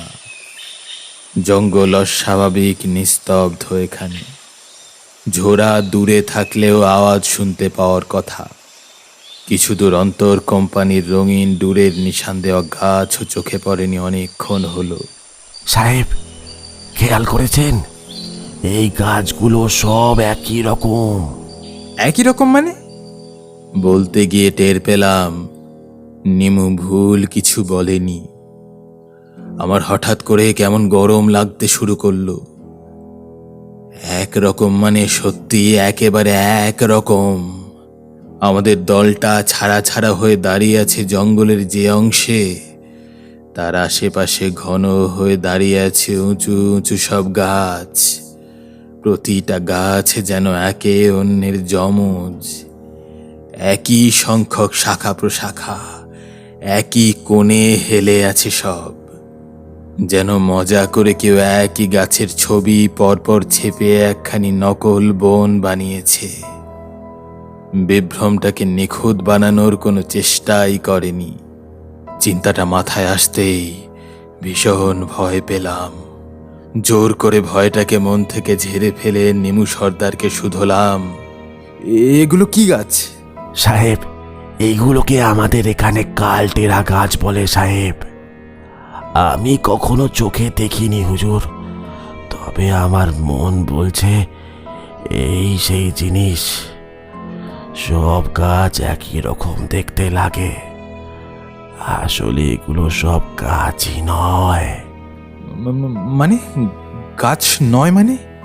আমার চেপে রাখা বিরক্তিটা আবার না চাইতেও রাগ হয়ে ফুটে বেরোচ্ছিল। এখানে আসার পর থেকে একটার পর একটা গাল গল্প শুনছি। কি হে সর্দার, এবার বলবে এগুলো সব দত্তিদানো গাছ সেজে দাঁড়িয়ে আছে, তাই তো? গলাটা আমার একটু জোরেই হয়ে গিয়েছিল। এবার আর একটা লোক এগিয়ে এলো। চিনতে পারলাম আমাদের শপুর পানির দলের সবচেয়ে প্রবীণ কাঠুরে সাধন খাটুয়া। সাধন ঠেলে নেমুর সামনে এসে বলল, ছোটবাবু, গল্প নয়, আমার মায়ের গ্রামও এই দেশে। ছোটবেলায় মায়ের মুখে এই কালটেরা গাছের নাম শুনেছি। এই গাছ সাধন চারিপাশে মাথা নিচু করে সায় দেওয়া লোকজনের দিকে তাকিয়ে যেন একবার মনের জোর করে নিল। এই গাছ ঠিক কেমন দেখতে তা কেউ জানে না, তবে একবার দেখলে আর ভুল করার উপায় নেই। বনে বাঁধারে ঘুরতে যদি কোথাও গিয়ে মনে হয় কিছু গন্ডগোল আছে, গাছগুলো সব এক ধারা চেহারা, জানবেন ও আসল নয়, কারোর বানানো জাদু জঙ্গল। কেউ আমাদের জন্যই বানিয়ে রেখেছে, ফাঁদ পেতেছে, টোপ দিয়েছে শিকার ধরবে বলে। কালটেরা নামে কাল আছে সাহেব, এ গাছ দেখা অলক্ষণে। এর মানে কোনো ভয়ঙ্কর কিছু ঘটে গেছে আমাদের আশেপাশে। জটলা করে দাঁড়িয়ে থাকা আতঙ্কে বিবর্ণ মানুষগুলোর মুখ দেখতে দেখতে আমার হঠাৎ খেয়াল হলো, আমাদের পথপ্রদর্শকরা নেই তো। সামনের এই দলটার মধ্যে থেকে পাঁচটা চেনা মুখ উধাও, অথচ তারা হাঁটছিল সারি দিয়ে মিলিয়ে মিশিয়ে সবার সঙ্গে। হরের সঙ্গে শাড়ির মাথায় থাকা অমল আমার পেছনে দাঁড়িয়েছিল। তাকে কিছু জিজ্ঞেস করতে যাওয়ার আগেই তার শান্ত গলা শুনলাম, টোপটা কি সাধনদা? কালটেরার জঙ্গল হলো ফাঁদ, শিকার ছাড়া একে কেউ দেখতে পায় না অমল ভাই। আর যতক্ষণ এসে দেখতে পায় ততক্ষণ অনেক দেরি হয়ে গেছে। আমাদের গাছরু কোথায় অমল ভাই? গুণধর আমার সঙ্গে সঙ্গেই হাঁটছিল, কই গেল? কখন গেল দেখতে পাইনি তো। ওরা 5 জন কই গেল? সাধন খাটুয়া বলল বটে, কিন্তু তার দৃষ্টি আমাদের দিক থেকে 1 ইঞ্চিও সরল না। যেন এই প্রশ্নের উত্তর খুঁজতে চারদিকে চোখ চালানো কতটা নিরর্থক সেটা সে বেশ জানে। ওরা আমাদের ভুলিয়ে নিয়ে এসেছে বলছো? অমলকে একটু বিচলিত দেখালো। আমাদের দিকে তাকিয়ে নিচু গলায় সে বলল, হরেও তো আমার সঙ্গেই ছিল। তুই থামতে বলছিস শুনে আমিও এইদিকে চলে এসেছি, কিন্তু এখন এতগুলো মানুষের চোখের সামনে থেকে কি করে 5-5টা জলজান্ত লোক উধাও হয়ে যায়? ওরা জ্যান্ত ছিল না মেজো সাহেব। নিমু সর্দার কথাগুলো উচ্চারণ করা মাত্র কুলি কাঠুরেদের ভিড়ে একটা ভয়ার্ত গুঞ্জন উঠল। কানে কপালে হাত ঠেকিয়ে সব ছত্রখান হবার উপক্রম হলো প্রায়। আমার যে কি হলো, হঠাৎ মাথায় যেন রক্ত উঠে গেল। বাড়ি থেকে বেরিয়ে ভিন দেশে এসেই আমার সর্বপ্রথম দায়িত্বের কাজ। এত বড় বিলিতি কোম্পানি শুধু আমার বংশের মুখ চেয়ে আমায় এত বড় কর্তৃত্বখানি দিয়েছে। এদিকে কপাল ফেরে চোখের সামনে সব ভণ্ডুল হতে যাচ্ছে দেখে আমি যেন ক্ষেপে উঠলাম। এসে স্তক ভূত প্রেত দেবতা দানুর গল্প শুনে শুনে আমার বোধহয় কাণ্ডজ্ঞান লোপ পেয়েছিল। গর্জন করে উঠলাম, খবরদার, কেউ আমার হুকুম ছাড়া 1 পাও নড়বে না, নইলে কোম্পানির কাছ থেকে 1 পয়সাও পাবে না, জেনে রেখো। লোকগুলো থতমত খেয়ে দাঁড়িয়ে পড়ল। আমি একটা দম নিয়ে বললাম, সব জায়গাতেই স্থানীয় উপকথা, লোক সংস্কার থাকে। তোমরা যখন কাজের বায়না নিয়েছিলে সব জানতে না? এত ভয় তো কাজ করতে এসেছো কেন? ঘরে বসে থাকতে। কিন্তু বায়না যখন নিয়েছো তখন কাজ কাম সুষ্ঠুভাবে গুটিয়ে তবে আমি তোমাদের ছাড়বো। আর একদিনও নষ্ট হলে আমি কোম্পানির 1 পয়সাও দেব না, বোঝা গেল? সবাই আমার ওই মূর্তি দেখে একটু দমে গিয়েছিল। নিঃশব্দে অনেকগুলো মাথা নিচু হলো, অনেকে ঘাড় নাড়ল। আমি অমলের দিকে তাকালাম। তার চোখে মুখে সেই কিছুক্ষণ আগের দিশেহারা ভাবটা কেটে গিয়ে চেনা কর্তব্য বোধ ফিরে এসেছে। কাটরুদের বললাম, আমাদের কাছে ম্যাপ আছে, আমরা সোজা কাটাইয়ের থানে যাব, যেমন যাওয়ার কথা। কাজ শুরু হবে নিয়ম মতো, সর্দার সামনে থাকবে। সোজা নাক বরাবর কম্পাস ধরে উল্টো দিকে হাঁটলে চেনা রাস্তায় না ফেরার কারণ নেই। সবাই আবার হাঁটার তোড়জোড় করছে। অমল এসে নিচু স্বরে বলল, আর ওই 5 জন, ওদের খোঁজ করবি না? না। স্পষ্ট জবাব দিয়েছিলাম। দেখ অমল, একজন দল ছুট হলে তাকে খোঁজা যায়, 5 জন একসাথে গেছে মানেই কিছু একটা ব্যাপার আছে। হয়তো ভয় ছড়াতে ইচ্ছে করেই সটকে পড়েছে সব প্ল্যান করে। ওদের খোঁজা মানে এখন সময় নষ্ট। দেখবি সব সুরসুর করে নিজেরাই ফিরে আসবে, এসে আরো উদ্ভট কিছু গল্প শোনাবে। ভুল বলেছিলাম। আগাগোড়া নিখোঁজ 5 জন ফিরল না। এদিকে ম্যাপ দেখে কম্পাস ধরে এক মুখে হেঁটেও আমরা ঘুরে এসে একই জঙ্গলে ঘুরে মরতে লাগলাম। সেই একই ছাঁচে ফেলা টেরা বেঁকা গাছের বন। ঘুরে ফিরে যেখানে প্রথম তাদের নজর করেছিলাম, যেখানে 5 জনকে দলের লোক প্রথম নিখোঁজ বলে ঠাহর করল, সেখানেই এসে পড়ছিলাম। বেশ কয়েকবার এরকম হওয়ার পর অমল এসে বলল, তোর খটকা লাগছে না? কি করে এতবার ভুল হবে? কুলি কাঠুরেরা এতক্ষণ হেঁটে জায়গায় জায়গায় গোল করে বসে জিরিয়ে নিচ্ছে। আমার মাথা তখন উত্তেজনায় গরম। কিচ্ছু অলৌকিক হতেই পারে না, কিন্তু নতুন জায়গা যখন খুঁজে পাওয়াই যাচ্ছে না, বহুত আচ্ছা। সবাই ক্যাম্পে ফিরে চলো, নতুন গাছ দাগিয়ে কাজ শুরু হবে পুরনো জায়গাতেই, যেমন প্রথম থেকে ঠিক ছিল। নিদান হাঁকলাম। নিমু সর্দার এতক্ষণ কিছু বলেনি। এইবার কাঁচুমাচু হয়ে এগিয়ে বলল, কিন্তু সাহেব, গাছরু যে বলেছে। নিকুচি তোমার গাছরু। কোথায় সে সর্দার? কোথায় তোমার গাছরু? হেঁকিয়ে উঠেছিলাম। আমি তখন ধৈর্যের শেষ সীমায় হোঁচট খাচ্ছি। আমাদের মাঝপথে ফেলে পিঠ টান দিয়েছে তোমাদের গাছরু, সঙ্গে কয়েকজন কাঠুরেকে ফুসলিয়ে নিয়ে গেছে, মনে রেখো। কোম্পানিকে রিপোর্ট করলে এই অঞ্চলে তোমরা আর কাজ পাবে ভেবেছ? ব্ল্যাক লিস্ট করে দেবে তোমাদের নাম ধরে। সাহেবের কোম্পানি, ওয়ারেন্টও বের করতে পারে। ইচ্ছে করেই ভয় দেখিয়েছিলাম। তখনকার দিনে ইংরাজি শব্দে গরিব নিরক্ষর মানুষগুলো ভয় পেত খুব। কাজ হয়েছিল। নিমু সর্দার মাথা নিচু করে চলে গেল। ওদের একটু বিশ্রাম নিতে দে, একটু জল টল খেয়ে ক্যাম্পের দিকে ফেরা যাবে। না হয় একটু বেশি রাত পর্যন্ত কাজ করে পুষিয়ে নেওয়া যাবে। সঙ্গে 4টে বড় পেট্রোম্যাক্স আছে, তো তেলও আছে। তাই ঠিক হলো। সবাই যখন জিরিয়ে নিচ্ছে, আমি হাঁটতে হাঁটতে চারিদিকটা ঘুরে দেখছিলাম। কালটেরা গাছগুলোকে এরা এত ভয় পাচ্ছে কেন বুঝলাম না। গাছগুলোকে একদম সাধারণ গাছের মতোই দেখতে, তেলতেলে মসৃণ সাদাটে সরু কাণ্ড, অল্প হেলে আছে একদিকে। সব কটা গাছের একই উচ্চতা, একই জায়গা থেকে ডালপালা বেরিয়েছে। এমনকি ঝামর ঝামর পাতাগুলো যে গাছের মাথায় হেলে যাওয়া ছাতার খোলের মতো হয়ে আছে, তার আকৃতিও এক। হতেই পারে হয়তো এখানে এক দিক থেকে জোরে বাতাস বয়। গাছের পাতার কাণ্ডের হেলে থাকাকে এইভাবেই ব্যাখ্যা করে নিয়েছিলাম, মনে খচখচ রয়ে গেলেও। একটা গাছের গায়ে হাত বোলানোর লোভ সম্বরণ করতে পারলাম না। ওগুলো আসল গাছ নয় সাহেব। চমকে হাত সরিয়ে দেখি পেছনে কখন নারায়ণ এসে দাঁড়িয়েছে, পলাতক হরের দাদা। লোকটার হাবে ভাবে কি একটা ছিল।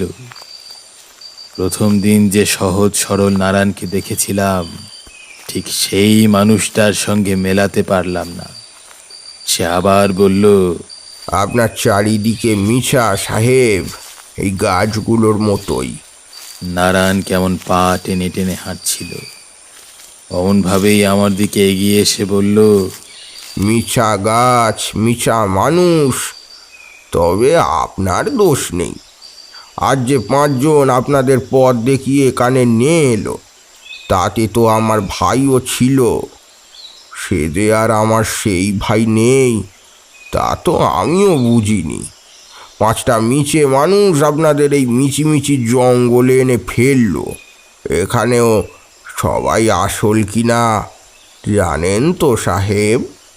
মিথ্যে মানুষ মানে? নারায়ণের কাছ থেকে নিজের অজান্তেই এক পা করে পিছু হটছিলাম আমি।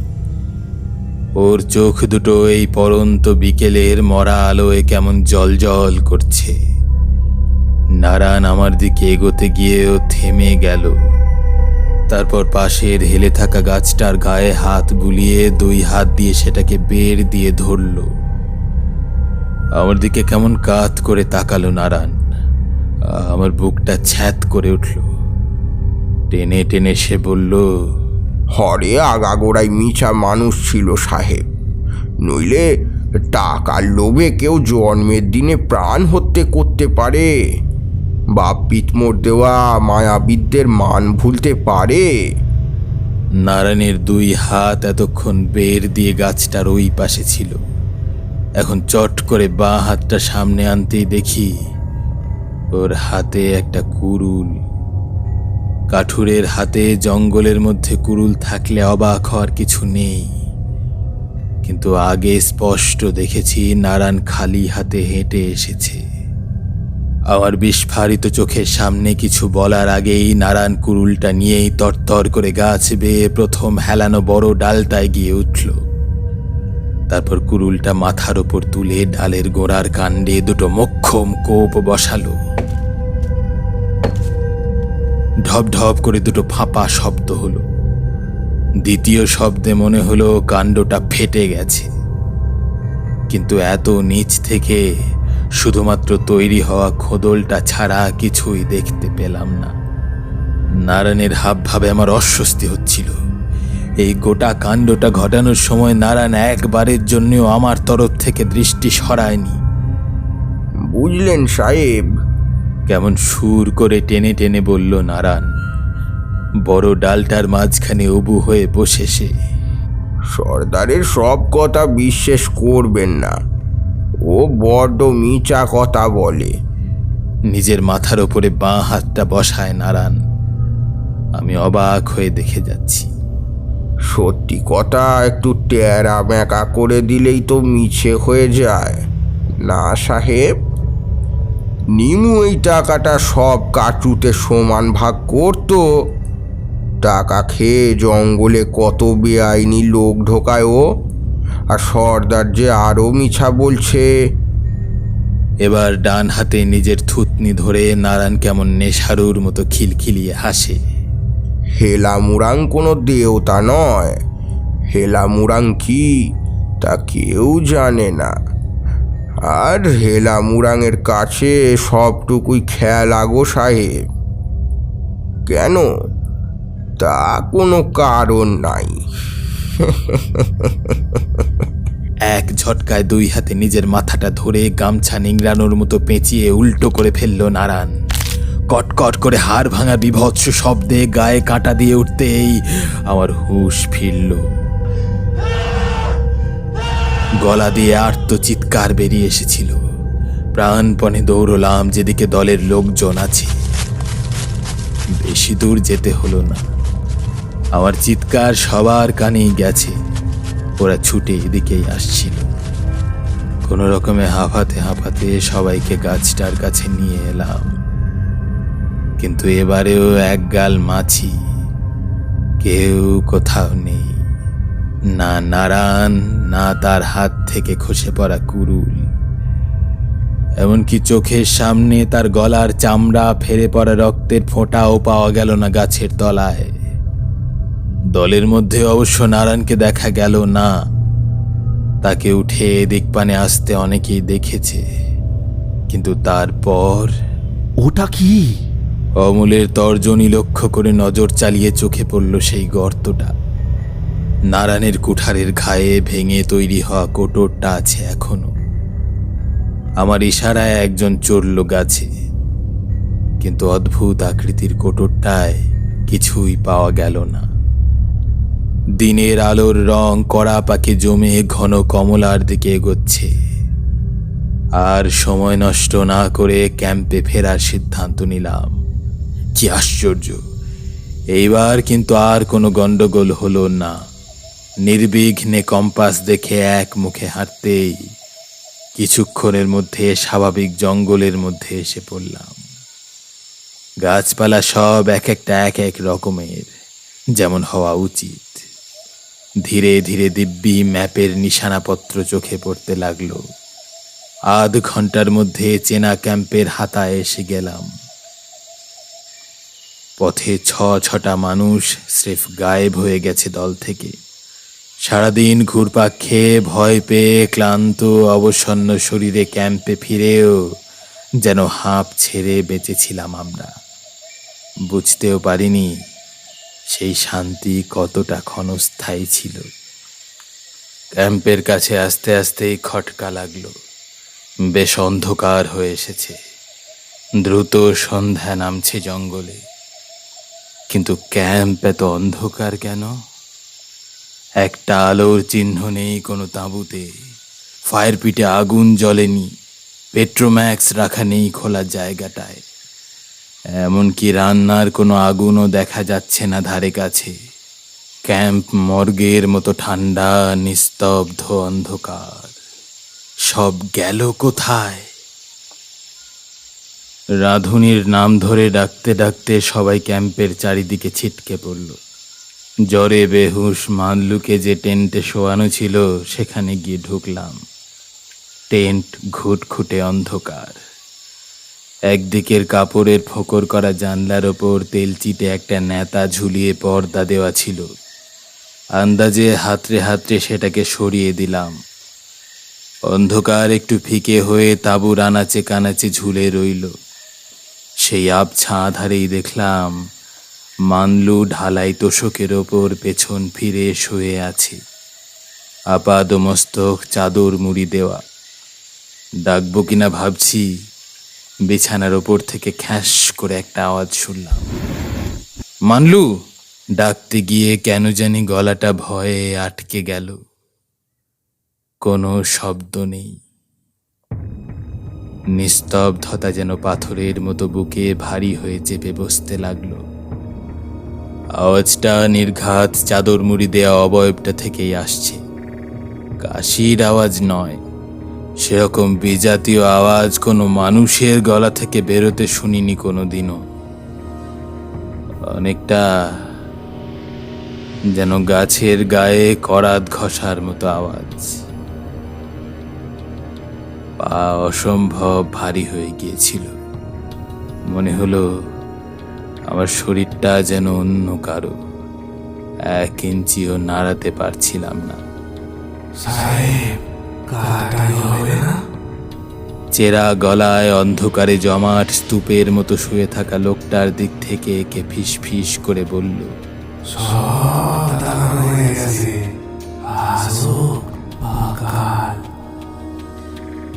বাতাসে বাঁশ পাতা ঘষার মতো হিস হিসে স্বর ভেসে এলো। আমার নিঃশ্বাস বন্ধ হওয়ার উপক্রম হয়েছিল।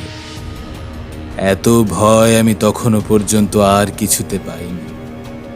অন্ধকারে খ্যাস খ্যাস শব্দটা ক্রমে বেড়ে উঠছিল। ততক্ষণে আধো অন্ধকারে চোখ সয়ে এসেছে। স্পষ্ট মনে হলো পাশ ফিরে শুয়ে থাকা লোকটা যেন শুয়ে শুয়েই কি একটা করছে। হাতটা বুকের কাছে উঠছে নামছে, ঠিক যেন কেউ গাছের গায়ে করাত চালাচ্ছে। ঠিক এই সময় তাঁবুর কিছু দূরে কার একটা গলা শোনা গেল। কেউ রাঁধুনির নাম ধরে হাঁক দিচ্ছে। মানুষের গলা শুনে কি যে হলো! আতঙ্কের শেষ প্রান্তে থাকা আমি হঠাৎ ভয় পেয়ে মরিয়া হয়ে উঠলাম। খুব কাছে চেনা মানুষজন আছে, এই ভাবনাটা পেয়ে বসলো। আমি লম্বা লম্বা পা ফেলে মানলুর বিছানার কাছে গিয়ে দাঁড়ালাম। মাথা পর্যন্ত ঢাকা দেওয়া মূর্তিটা তখনও নিথর। ভগবানের নাম জপে এক ঝটকায় চাদরটা সরিয়ে দিতেই কখন আমার গলা বেয়ে চিৎকারটা বেরিয়ে এসেছে টের পাইনি আমি। সেই কয়েক মুহূর্তের কথা আমার ঠিকঠাক খেয়ালও নেই। একটানা চিৎকার করেই যাচ্ছিলাম। বিছানায় মানলুর দেহটা থাকলেও মাথার জায়গায় যে জিনিসটা ছিল, চাদর সরানোর ধাক্কায় সেটা গড়িয়ে এক পাশে সরে এসেছে। ছাই ছাই অন্ধকারেও আমি দেখেছিলাম ওটা কি ছিল। একটা মাথাই বটে, তবে কাঠে, নিরেট, গোল, জায়গায় জায়গায় ছোটখাটো খানাখন্দ, এবড়ো খেবড়ো ডালের কুচি বেরিয়ে আছে। তাতে চোখ নাক নেই বটে, তবে মস্ত একটা হাঁ আছে, গাছের কোটরের মতো। গড়িয়ে আমার দিকে এসে সেটা সোজা আমার মুখের দিকে তাকিয়ে স্থির হয়েছে। আমার বাহ্য জ্ঞান ছিল না আর। কতক্ষণ চিৎকার করেছিলাম জানি না, খুব বেশিক্ষণ নয় নিশ্চয়ই। আমার চিৎকার শুনে হুড়মুড়িয়ে অমল, কয়েকজন কুলি কাটরু আর নিমু সর্দার এসে পড়ল। কে একজন একটা পেট্রোম্যাক্স জ্বালিয়ে আনলো। তারপর বিছানার দৃশ্য দেখে আর এক প্রস্ত হুলস্থুল পড়ে গেল। ভয়ে কাঠুরেরা মানলুর বডি ছুতে রাজি হলো না। নিমু সর্দারও দেখলাম কেঁচোর মতো গুটিয়ে আছে। আমাদের ছেড়ে এসে কাটরুদের মাঝে গিয়ে সেঁধল। আলোতে মাথার সার একটু যেন ফিরে এলো। অমলকে শেষ কিছুক্ষণ কি কি হয়েছে জানালাম।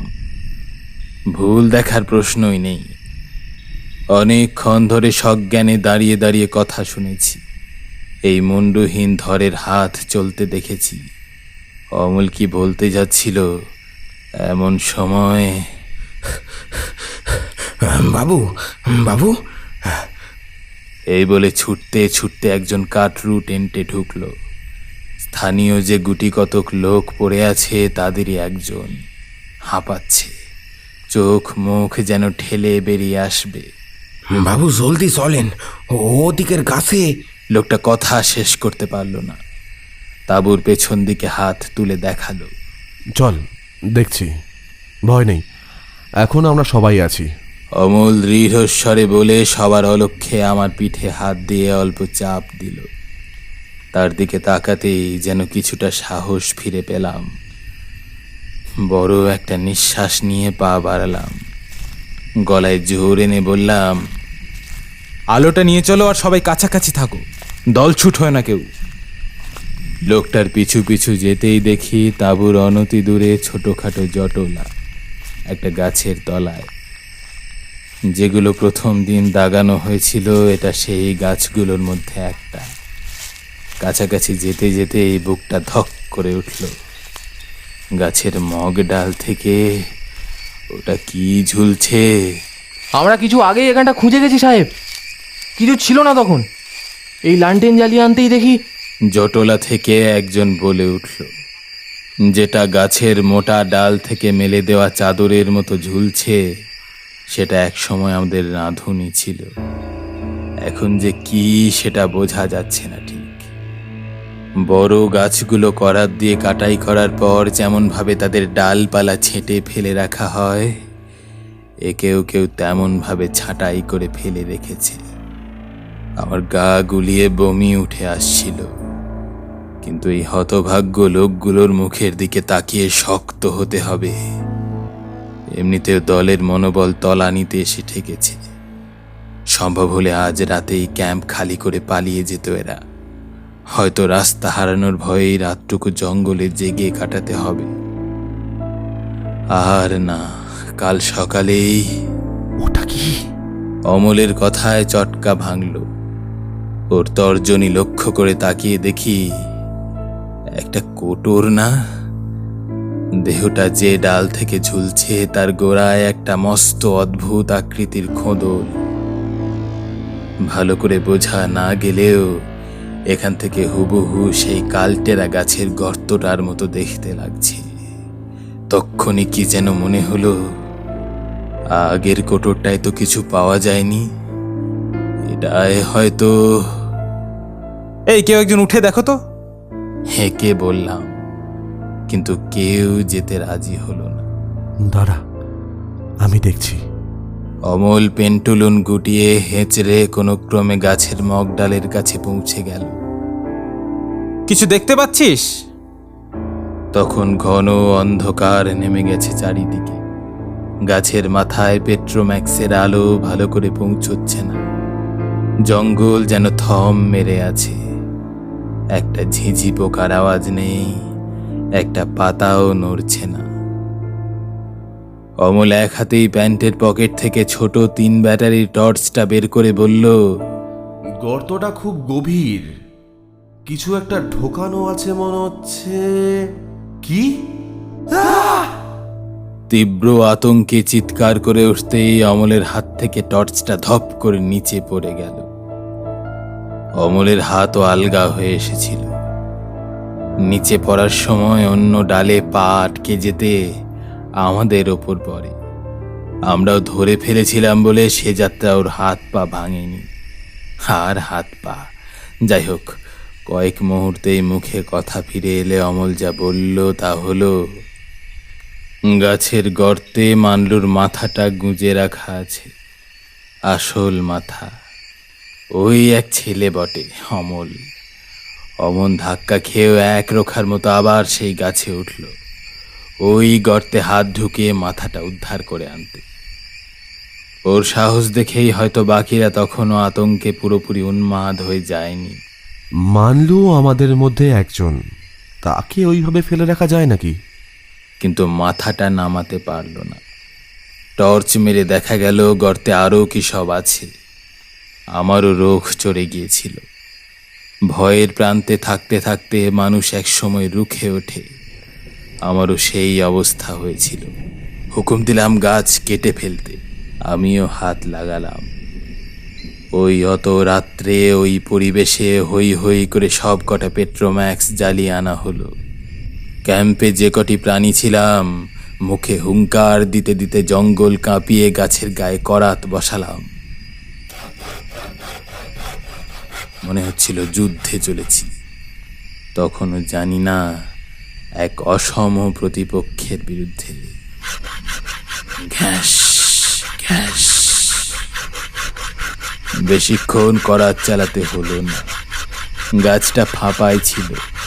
করাত বসিয়ে বার কয়েক চার দিতেই এক পাশে হেলে পড়ল। মাটিতে আছড়ে পড়েই ফটাস করে ফাঁপা কাণ্ডটা ফেটে গেল। পেট্রোম্যাক্সের আলোয় দিনকে রাত হয়েছিল। আড়াআড়ি দুয়াতখানা হয়ে খুলে যাওয়া গাছের কাণ্ডটা উজ্জ্বল সাদা আলোয় দেখে সবাই আতঙ্কে হিম হয়ে গেলাম। মোটা ফাঁপা গুড়িটার মধ্যে থরে থরে সাজানো 7টা মাথা, চোখ বোজা, মুখ হাঁ হয়ে থাকা 7টা চেনা মুখ। হরে সহ প্রথম নিখোঁজ হওয়া 5 জন, নারায়ণ আর মানলু। রাধুনির দেহাবশেষও আছড়ে পড়েছিল, অথচ এই গোটা চত্বরে এক ফোঁটা রক্তও পড়েনি। মাথাগুলো বহুদিন রোদে শুকিয়ে তোলা সবজির মতো শুকনো। বহু বছর পরে মিশর দেশের মমির ছবিতে ওরকম দেখেছি। কথা বলার মতো অবস্থায় বিশেষ কেউই ছিলাম না, তবু জীবন বড় বালাই। ঠিক হলো, কাল সূর্যের প্রথম রশ্মি মাটিতে পড়া মাত্র আমরা ক্যাম্প গুটিয়ে বেরোনোর পথ ধরব। দরকার পড়লে কিছু জিনিসপত্র ফেলেও রেখে যাওয়া হবে। আজ রাতটুকু কুলি কাঠুরেরা কোনো রকম এক তাঁবুতে আলো জ্বালিয়ে কাটাবে। আমি আর অমল পাশের তাঁবুতেই থাকব। সব বলে অমলের দিকে তাকিয়ে দেখি, সে এক দৃষ্টে পাশের গাছটার উঁচু ডালের দিকে চেয়ে আছে। চোখের দৃষ্টি যেন কার উপরে বাঁধা। বুকটা ছ্যাত করে উঠল। ঝট করে মুখ ফিরিয়ে দেখলাম, কই কেউ নেই তো। এই আলোতেও দেখা যাচ্ছে ফাঁকা ডাল। অমলের দৃষ্টি ঘোলাটে। বিড়বিড় করে বলল, দাগান হয়ে গেছে রে খোকা ভাই, দাগান হয়ে গেছে। এবার কাটাই শুরু। এসব কি বলছিস অমল? সত্যিই ভয় পেয়েছিলাম। অমল তেমনি ভাবে আমার দিকে মুখ ফিরিয়ে নিজের ডান হাতটা তুলে দেখালো। কবজির কাছে ভেতরের দিকে 1 ইঞ্চি 3 মাপের স্পষ্ট পোড়া দাগ, অনেকটা যেমন আমরা গাছ দাগাই তেমনি। ওকে ছোটবেলা থেকে চিনি, ওই দাগ অন্তত খুব পুরনো হতে পারে না। খোকা ভাই, আমার মাকে দেখিস, আর ইজারা নেওয়া জঙ্গলের কাজ করিস না, গ্রামের কাউকেও করতে দিস না। হঠাৎ অমলের গলাটা কানে বড্ড ক্লান্ত ঠেকেছিল। তোর কি মাথা খারাপ হলো? অমলের 2 কাঁধ ধরে একটা ঝাঁকুনি দিলাম। কাল সকালেই আমরা চলে যাচ্ছি, আর মাত্র কয়েক ঘন্টা। তুই মাথা ঠান্ডা কর, আর কারোর কিচ্ছু হবে না, আমরা হতে দেব না। অমল আমার দিকে কেমন বিষণ্ণ চোখে তাকিয়েছিল, তারপর একটা দীর্ঘশ্বাস ফেলে বলেছিল, আমাদের ক্যাম্পের প্রতিটা মানুষ এখন দাগি খোকা ভাই। আমার মন বলছে তুই খোঁজ করে দেখ, এই চিহ্ন দলের প্রতিটা মানুষের গায়ে ফুটে উঠেছে। আমাদের দাগান শেষ, এবার কই আমার হাতে তো নেই। নিজের 2 হাত তন্ন তন্ন করে খুঁজে বলেছিলাম, তুই ভুল ভাবছিস অমল, কিছু একটা নিশ্চয়ই ঘটেছে, কিন্তু সে তো কোনো বদ মানুষের কাজও হতে পারে। হয়তো আমাদের এই বন থেকে তাড়িয়ে কাজ বন্ধ করে কোনো অসাধু দল। আমি তাকে দেখেছি। কাটাই শুরু করার সময় হয়েছে রে খোকা ভাই। চল তাঁবুতে বসে গ্রামের কথা বলি, সেই ছোটবেলার কথা। তপুদের সেই পুকুরটা তোর মনে আছে? সেই যেবার অলিক দাদা থেমে গেলেন। মনে হলো ঘাড় নিচু করে একবার চোখ মুছে নিলেন। কিছুক্ষণ চুপচাপ। বাইরে ঝড়ের দাপট বেড়েছে। অলিক দাদা গলা ঝেড়ে আবার বলতে শুরু করলেন। আমাকে থামিয়ে সংক্ষেপে বলে দেয় অমল,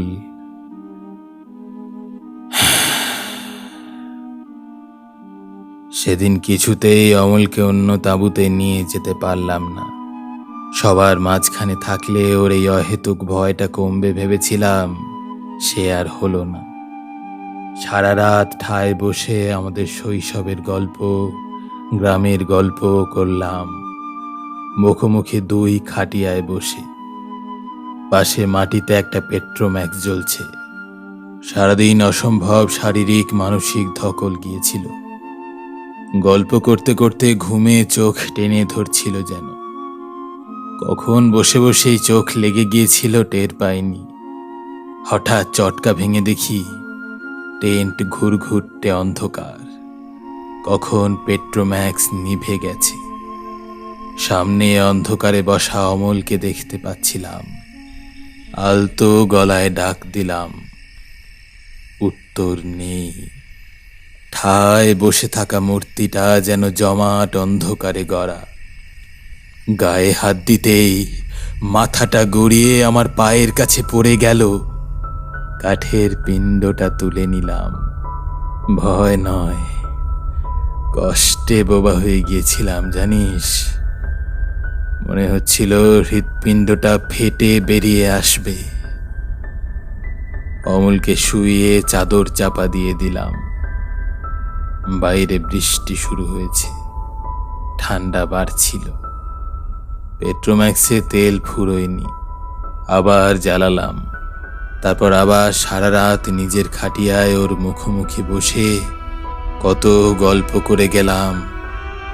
আমাদের ছোটবেলার যত ডান পিটেমির গল্প, সেই লুকিয়ে মাছ ধরার গল্প, ঝড়ের রাতে ফল চুরি করার গল্প, যতক্ষণ না ভোরের প্রথম আলো টেন্টের জানলা পেরিয়ে ঘরে ঢুকল।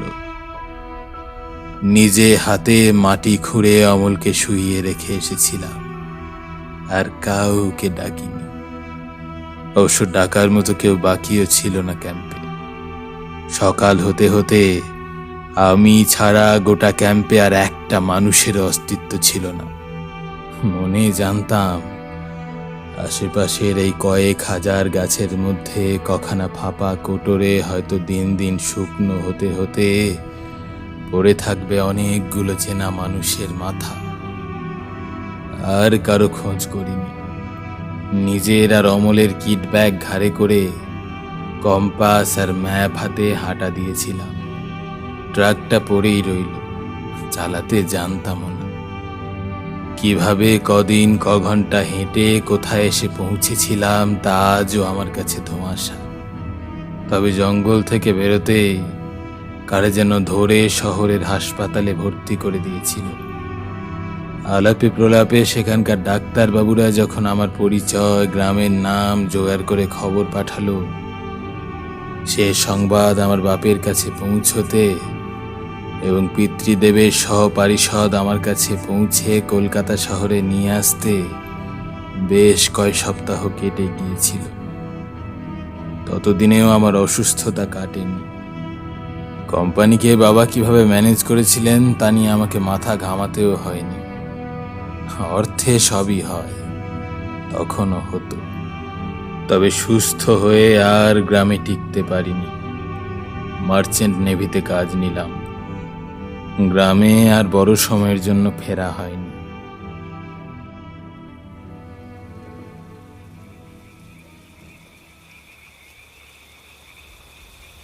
অলিক দাদা থামলেন। এতক্ষণ আমরা একটা কথাও বলিনি, কিন্তু প্রশ্নগুলো বোধ হয় সবার মনে ঘুরপাক খাচ্ছিল। মানে গল্পটা ভালো, কিন্তু কতটা জল মিশিয়েছ সেটা এই বেলা বলে ফেলো দাদা। বিনু যথারীতি ভুরু নাচিয়ে তার্কিকের ভূমিকায় অবতীর্ণ হলো। ছোটবেলার স্বভাব। অলিক দাদা মুখ তুলে জানালার দিকে তাকালেন। চোখের কোণে এখনো জলের বিন্দু লেগে রয়েছে। বিনু একটু অপ্রস্তুত হলো মনে হলো। তুই থাম বিনু। সামাই চোখ পাকিয়ে বিনুর দিকে তাকিয়ে তারপর নরম গলায় বলল, দাদা, তুমি আর খোঁজ নাওনি? এত বড় ঘটনা, এতগুলো মানুষ নিখোঁজ হলো, মারা গেল, পুলিশ কেস হয়নি?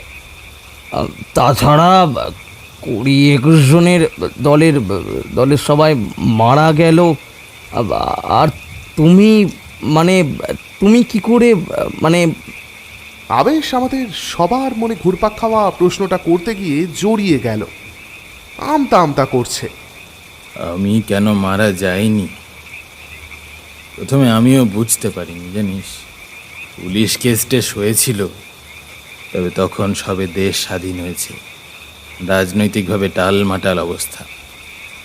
আসামের জঙ্গলে কোন গরিব গুরব কাঠুরের দল হারিয়ে গেলেও তা নিয়ে মাথা ঘামানোর লোক বড় একটা ছিল না। কোম্পানিকে টাকা খাইয়ে বাবা চুপ করিয়ে দিয়েছিলেন, তাদেরও আর কোনো গরজ রইল না। কিন্তু অমলের মায়ের সামনে আমি যেতে পারলাম না।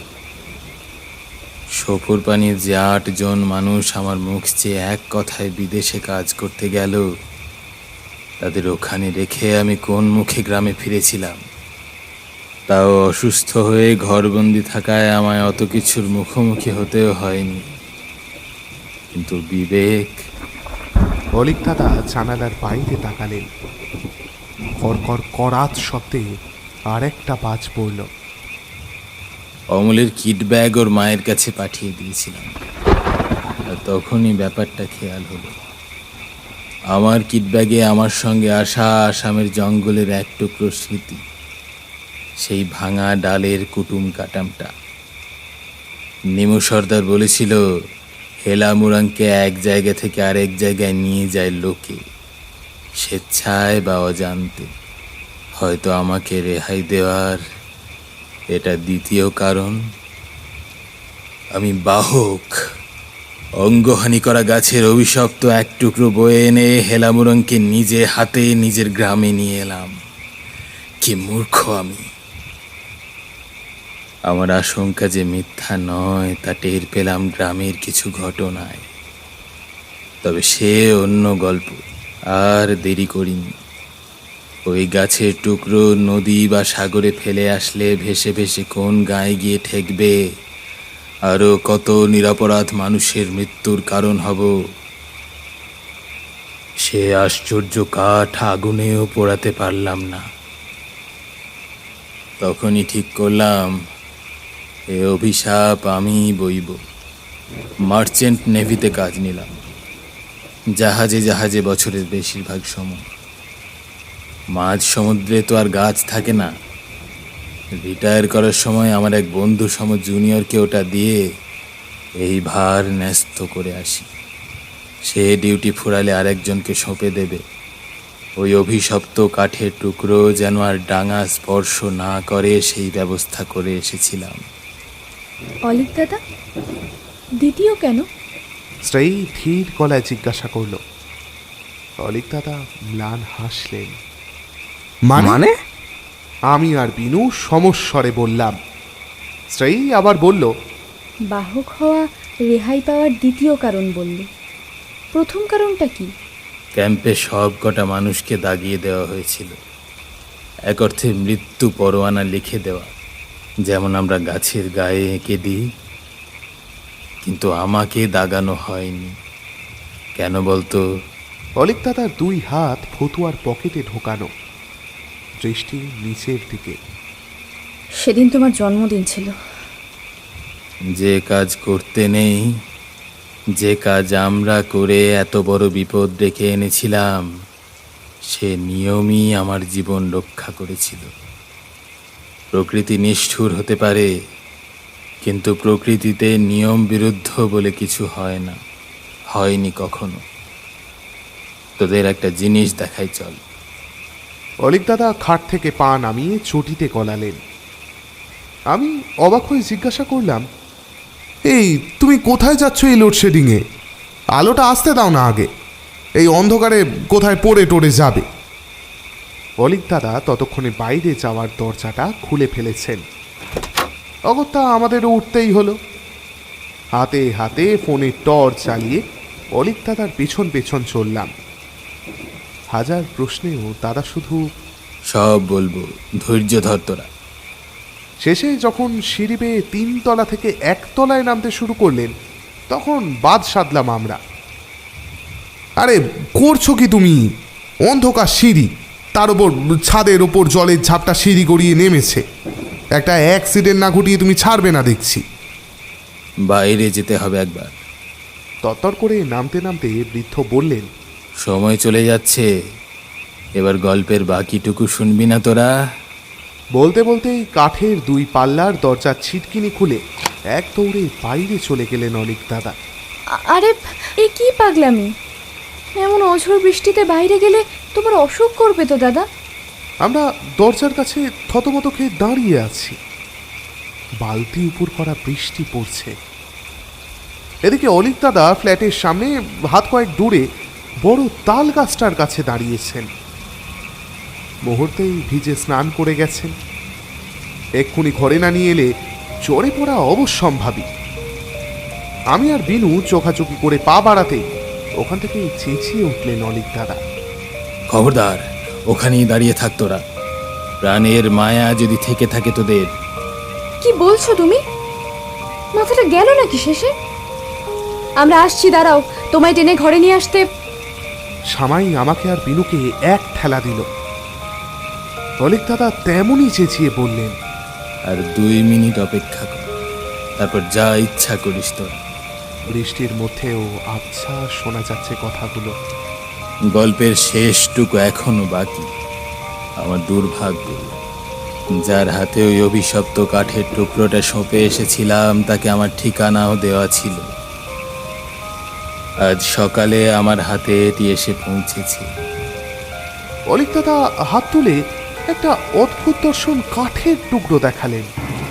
টেরা বেঁকা বিদকুটে একটা গাছের ডাল।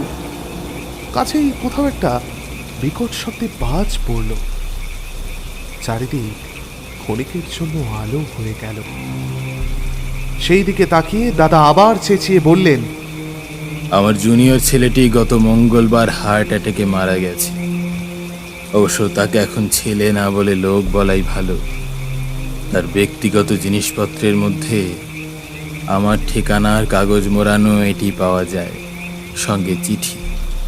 তার অবর্তমানে যেন এটি আমার কাছে পাঠানো হয়। এরকম নির্দেশ সে কেন দিয়ে গেছে তা জানি না, তবে এর ফলে আমার এতদিনের সুরক্ষার ব্যবস্থাটি এক মুহূর্তেই নেই হয়ে গেল। তাই ঠিক করলাম এটা আমার সঙ্গেই নিয়ে যাব। কোথায় নিয়ে যাবে? বিশ্রী একটা ভয়ে মন ভরে উঠল। ভেজা তাল গাছের গায়ে হাত দিয়ে অপর দিকে তাকালেন অলিক দাদা। এই জায়গাটায় বরাবর বড্ড বাজ পড়ে, আজও কি পড়বে না? আমার মন বলছে এই অভিশপ্ত কাঠের টুকরো মানুষের হাতের আগুনে পুড়বে না, আর তার জন্য আমাকে আজ আবার বাহক হতে হবে রে। আমরা কিছু বুঝে ওঠার আগেই আকাশ থেকে এক তীব্র উজ্জ্বল নীল আলো সাপের ফণার মতো ছোবল দিল সামনের তাল গাছে। তার অভিঘাতে আমরা ঘরের মধ্যে ছিটকে পড়লাম। হুঁশ ফিরতেই দেখি বেনু আর শ্রেয়ী আগেই বাইরের দিকে ছুটেছে। আমরা তিনজনে কোনো রকমে উঠে ওদের পিছু পিছু ছুটলাম। বেশি দূর যেতে হলো না, গাছটা পুড়ে ফেটে আধখানা হয়ে গেছে। আর হাত কতক দূরে ছিটকে পড়ে আছেন আমাদের দাদা। ডান দিকটা একেবারে একেবারে কালো হয়ে গেছে। হাতের মুঠোয় শক্ত করে ধরা একতলা ছাই।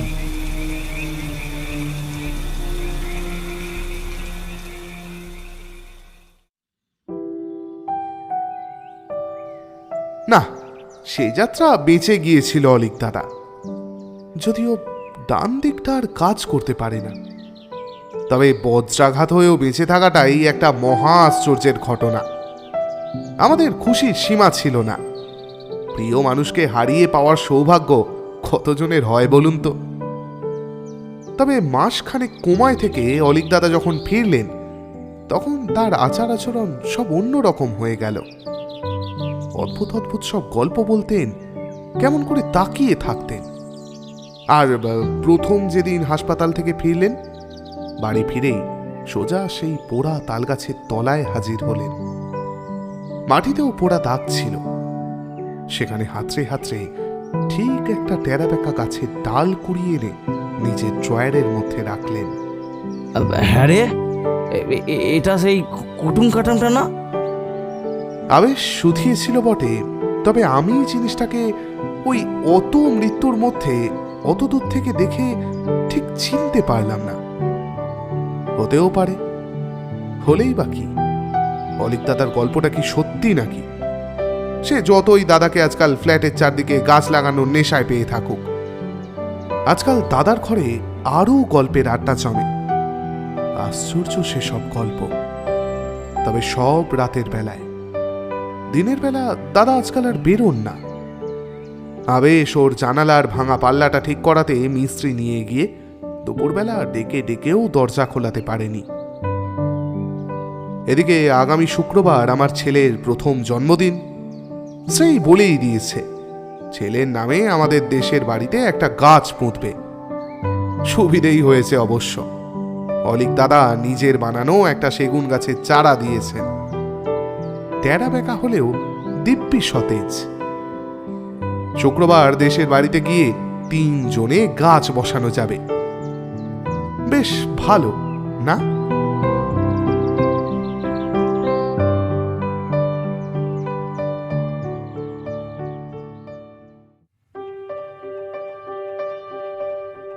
শুনছিলেন আমাদের আজকের নিবেদন মীনাক্ষী সেন শর্মার লেখা গল্প হেলা মুরাদ। গল্পের সূত্রধার, গল্প পাঠে এবং মানলুর চরিত্রে অর্ণব, শিল্পী পরিচয় এবং হরে ও নারায়ণের চরিত্রে আমি আকাশ, পর্ব পরিচালনা এবং নিমু সর্দার ও অমলের চরিত্রে সৌভিক, অলিক দাদার চরিত্রে মানব, গুণধর ও আবেশের চরিত্রে দিব্যেন্দু, সাধন চরিত্রে সায়ন্তন, বিনু চরিত্রে অনিকেত, সামাই এবং শ্রেয়ীর চরিত্রে বর্ণিশা। শব্দগ্রহণ ও আবহ সৃষ্টিতে আকাশ এবং প্রচ্ছদ অঙ্কনে রয়েছেন অভিব্রত। আজকের গল্পে আমি আকাশ রয়েছি সাহিত্য সমাহার চ্যানেলের পক্ষ থেকে। এছাড়া ফিকশন দুনিয়া থেকে রয়েছেন দিব্যেন্দু, বঙ্গ পরিচয় চ্যানেল থেকে রয়েছেন অনিকেত এবং ফ্রিকি ফ্রাইডে স্টোরিজের পক্ষ থেকে রয়েছেন সায়ন্তন।